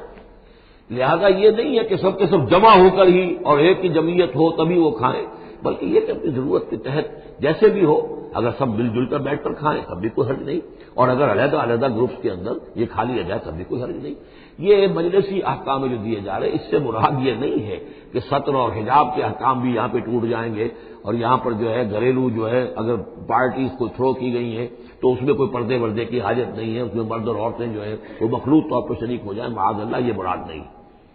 فَإِذَا دَخَلْتُمْ بُيُوتًا فَسَلِّمُوا عَلَىٰ أَنفُسِكُمْ، پھر جب تم گھروں میں داخل ہو تو اپنے آپ پر سلام بھیجا کرو، یعنی انفسکم سے مراد ہے گھر میں رہنے والے جو ہیں وہ تمہارے ہی میں سے ہیں، تمہارے رشتہ دار ہیں، عزیز ہیں، یا تمہارے اپنے گھر میں بھی داخل ہو تو السلام علیکم کہو۔ تحیۃ من عند اللہ مبارکۃ طیبۃ، یہ دعا ہے اللہ کے پاس سے، اللہ نے تمہیں سکھائی ہے السلام علیکم، اور یہ مبارک بھی ہے اور پاک بھی ہے۔ کذالک یبین اللہ لکم الآیات لعلکم تعقلون، اسی طرح اللہ تعالیٰ تمہارے لیے اپنی آیات کو واضح کر رہا ہے، کھول کر بیان کر رہا ہے تاکہ تم عقل سے کام لو۔ اب آخری جو رکوع ہے اس کا، اس سورہ مبارکہ کا، اور اس کی کل 3 آیات ہیں، یہ خالص جماعتی زندگی، وہ جو جہاد اور قتال کے لیے یا کسی اور اجتماعی کام کے لیے حضور جب نکلتے تھے اور اہل ایمان آپ کے ساتھ ہیں، اس وقت کیا صورتحال ہونی چاہیے۔ انما المؤمنون الذین آمنوا باللہ ورسولہ، مومن تو صرف وہی ہیں جو ایمان لائے اللہ پر، اس کے رسول پر، واذا کان معہ علی امر جامع، اور جب وہ ہوتے ہیں ان کے ساتھ یعنی رسول کے ساتھ کسی اجتماعی کام کے ضمن میں، لم یذهبوا حتی یستاذنوہ، تو وہاں سے جاتے نہیں ہیں جب تک کہ اجازت نہ لے لیں۔ اب آپ نکلے ہیں کسی کام کے لیے، ایک نفری ہے آپ کے ساتھ، لیکن یہ کہ کوئی کہیں کھسک جائے کوئی کہیں کھسک جائے تو یہ تو صحیح نہیں ہے۔ وہ تو یہ ہے کہ اب اس اجتماعی نظم کا تقاضا یہ ہے کہ اب جہاں بھی وہاں سے کوئی عذر پیش آ گیا ہے، کوئی ایسی مجبوری ہے، کوئی جانا ہے تو اجازت لے کر جائیں۔ علی امر جامع لم یذهبوا حتی یستاذنوہ، جب تک کہ اذن نہ لے لیں۔ ان الذین یستاذنونک اولئک الذین یؤمنون باللہ ورسولہ، یقیناً اے نبی جو لوگ آپ سے اجازت لیتے ہیں وہی ہیں کہ جو ایمان رکھتے ہیں اللہ پر، اس کے رسول پر۔ فیستاذنوک، پھر جب وہ آپ سے کوئی اجازت مانگے، رخصت مانگے، لبعض شانہم، اپنی کسی عذر کی وجہ سے، فاذن لمن شئت منہم، تو اجازت دے دیجئے جسے آپ چاہیں۔ مطلب یہ ہے کہ جو لیڈر ہے، جو اس وقت سپہ سالار ہے، اسے معلوم ہے سچویشن کیسی ہے، میرے پاس کوئی اضافی نفری ہے جس میں سے میں کسی کو ریلیو کر سکتا ہوں، یا پہلے ہی میرے پاس کم نفری ہے، اس میں کسی اور کی کمی جو ہے وہ اور زیادہ خطرناک ہو جائے گی نتائج کے اعتبار سے۔ لہذا یہ نہیں ہے کہ صاحب میں نے اجازت طلب کی تو مجھے اجازت ملنی چاہیے، یہ نہیں، اجازت کیا ہوئی پھر؟ یہ تو وہی ہے کہ تھانے داروں کسی معافی مانگتی ہے، اچھا میں نے تو کچھ نہیں کیا لیکن اگر آپ سمجھتے ہیں کہ میں نے کچھ کیا تو میں معافی مانگتا ہوں۔ یہ تو در حقیقت الٹی دھونس ہے کہ آپ بڑے کمینے آدمی ہیں، میں نے تو کچھ کیا نہیں تھا پھر بھی آپ سمجھ رہے ہیں کہ میں نے کچھ کیا ہے، تو میں اتنا اونچا ہوں کہ پھر بھی میں معافی مانگتا ہوں۔ یہ در حقیقت وہ انداز نہیں، اجازت تو طلب کرنی ہے تو یہ ہے کہ اجازت دے کر اجازت ملے، اور یہ اختیار جو ہے پھر اے نبی آپ کو ہے کہ آپ چاہیں تو اجازت دیں۔ فاذن لمن شئت منہم واستغفر لہم اللہ، اور اس پر بھی ان کے لیے استغفار کیجیے اللہ سے، کیونکہ انہوں نے ظاہر بات ہے اپنے کسی ذاتی کام کو زیادہ اہمیت دی ہے اس اجتماعی کام سے۔ یہ اجتماعی کام نبی کا ذاتی نہیں ہے، یہ دین کا کام ہے، اللہ کے دین کا کام ہے۔ دین کو غالب کرنا فرض منصبی اللہ کی طرف سے ہے ان پر، لہذا اس کے لیے تم ان کے ساتھ نکلے ہو۔ لہذا یہاں پر جو ہے اب اگر تم نے اپنے ذاتی کام کو اس دین کے کام سے اہم تر سمجھا ہے تبھی تو یہاں سے رخصت لے کر جا رہے ہیں، یہ خود ایک ہلکی بات ہے، گویا کہ تم نے دین کے کام کو کمتر سمجھا ہے اپنے کام سے اور اس کو اہمیت زیادہ دی ہے۔ لہذا استغفار، اے نبی ان کے لیے استغفار کیجئے، واستغفر لہم اللہ، اور ان کے لیے استغفار کیجئے، ان اللہ غفور الرحیم، یقیناً اللہ تعالیٰ غفور الرحیم ہے۔ ایک بات البتہ نوٹ کر لیجئے کہ یہ مضمون جب سورہ توبہ میں آیا ہے تو اس سے اگلا قدم ہے، یہ چونکہ ہے سن 6، وہ ہے سن 9، 3 سال میں فرق کیا واقع ہوا؟ ابھی تو فرمایا گیا ہے کہ جو اجازت لے کر جاتا ہے نبی وہ وہی ہے کہ جو واقعی ایمان رکھتا ہے، لیکن وہاں فرمایا گیا جو ایمان رکھتے ہیں وہ اجازت لیتے ہی نہیں، وہ جو موقع تھا وہ تھا نفیر عام کا موقع، وہ موقع تھا نہایت ہی یوں سمجھیے ایمرجنسی کا موقع۔ اس موقع پر اجازت طلب کرنا ہی در حقیقت اس بات کی علامت تھی کہ یہ منافق ہے، لہذا وہاں روکا گیا۔ آپ نے کیوں اجازت دے دی؟ اف اللہ عنک لما اذنت لہم، کیوں آپ نے اجازت دے دی؟ آپ کی اجازت آپ نہ دیتے تب بھی انہوں نے جانا نہیں تھا، تو ان کا جو نفاق کا پردہ چاک تو ہو جاتا نا، ان کی حقیقت تو کھل جاتی۔ تو یہ وقت کے حوالے سے ہے، اور اس کو درجہ بندی بھی کہہ سکتے ہیں۔ ایک وہ لوگ ہیں جو اس دین کے کام کے لیے اس درجے ہمتن اپنے آپ کو پیش کر چکے ہیں کہ دنیا کے کسی بھی کام کو اس سے اہم تر نہیں سمجھتے، وہ کیسے اجازت طلب کریں گے؟ اس سے نچلا درجہ ہے کہ وہ لوگ ہیں جو دین کے اس کام میں لگے ہوئے ہیں، لیکن کم سے کم نظم کی اتنی پابندی تو کرتے ہیں کہ اگر کہیں انہیں ضرورت پیش آ گئی جانا ہے تو اجازت لے کر جائیں۔ اس سے نیچے وہ لوگ ہیں جو اجازت کے بغیر ہی کھسک گئے تو معلوم ہوا ان کا تو سرے سے اس کام سے سرے سے کوئی تعلق ہے ہی نہیں۔ تو درجہ بندی ہے، سیڑھیاں ہیں، اوپر کی سیڑھی کے اعتبار سے درمیانی سیڑھی نیچے ہے، لیکن نیچے والی سیڑھی کے اعتبار سے درمیانی اونچی ہے۔ تو یہ ریلیٹو معاملہ جو ہے رہے گا کہ ایک وہ لوگ ہیں جو سرے سے اس کا بھی خیال نہیں کرتے کہ اجازت لیں، اجتماع ہے، کوئی اس کی معاملت بھی نہیں کی ہے، نہ بعد میں کی ہے، نہ پہلے کہا ہے کہ میں نہیں آ سکتا، معلوم ہوا کہ انہیں کوئی سرے سے احساس ہی نہیں ہے کہ ہم کسی نظم کے پابند ہیں اور ہماری کوئی ذمہ داری ہے۔ اس سے بہتر کم سے کم وہ لوگ ہیں کہ جو اپنا عذر پیش کر دیتے ہیں، اجازت لے لیتے ہیں۔ لیکن اس سے بھی بہتر اونچا درجہ ہے کہ دنیا کے کسی بھی کام کو دین کے اس کام سے اہم تر مت سمجھو، اللہ تعالیٰ تمہارے کام سنوارے گا، اللہ تعالیٰ تمہاری ذمہ داری قبول کر لے گا، تم اللہ کے کام کے لیے نکلو۔ لا تجعلوا دعاء الرسول بینکم کدعاء بعضکم بعضا، تم یہ رسول کا بلانا اپنے مابین ایسے نہ سمجھ لو جیسے تمہارا آپس میں ایک دوسرے کو بلانا ہوتا ہے۔ بلانا یہ بھی ہے، آپ نے کسی کو دعوت دی، میرے گھر آئیے کھانا کھائیے، رسول نے دعوت دی، کیا یہ برابر ہو جائے گا معاملہ؟ لیکن ایک بلانا یہ ہے کہ رسول پکار رہا ہے تمہیں کہ آؤ اللہ کی راہ میں چلو میرے ساتھ، ایک یہ کہ کوئی عام آدمی آپ کو کہہ رہا بھائی میرا ایک کام ہے، ذرا میرے اس کام کے لیے تھوڑی دیر کے لیے آ جائیے، کچھ مجھے چاہیے، مدد چاہیے، تو زمین و آسمان کا فرق ہو گیا۔ اور تیسرے معنی اس کی یہ بھی ہے کہ دعا سے مراد یہ کہ مخاطب ہونے کا انداز، تم جس طرح ایک دوسرے سے بات کر لیا کرتے ہو ایسے رسول کے ساتھ بات نہ کر لیا کرو، ان کے مقام کو، ان کے ادب کو۔ یہ سورہ حجرات میں جا کر تفصیل سے ہی بات آئے گی، لا ترفعوا اصواتکم فوق صوت النبی ولا تجہروا له بالقول کجہر بعضکم لبعض ان تحبط اعمالکم۔ تو یہ تینوں مفہوم اس کے ہیں۔ قد یعلم اللہ الذین یتسللون منکم لواذا، اللہ کو خوب معلوم ہے تم میں سے وہ لوگ جو اوٹ لے کر کھسک جاتے ہیں، یعنی کہیں نکلے تو ہیں، درج ہو گیا کہ یہ بھی جانے والوں میں ہے، کہیں دیکھا کہ کوئی دیکھ نہیں رہا کھسک گئے، یا اجتماع ہے بیٹھے ہوئے ہیں، وہیں پر اب بات آئی ہے کہ اب ایک مہم درپیش ہے، اب انہیں سمجھ میں آ گیا کہ اب نام مانگے جائیں گے، کون لوگ اس کے لیے اپنے آپ کو والنٹیئر کرتے ہیں، تو اس سے پہلے کہ وہ مرحلہ آئے وہ وہاں سے کھسک جائیں۔ یتسللون منکم، جو سٹک جاتے ہیں، کھسک جاتے ہیں، آنکھ بچا کر لواذا فلیحذر الذین یخالفون عن امرہ، تو انہیں ڈرنا چاہیے کہ جو رسول کے معاملے میں رسول کے بات کی مخالفت کرتے ہیں، ان تصیبہم فتنۃ، کہ ان پر کوئی عذاب اللہ کی طرف سے آ جائے،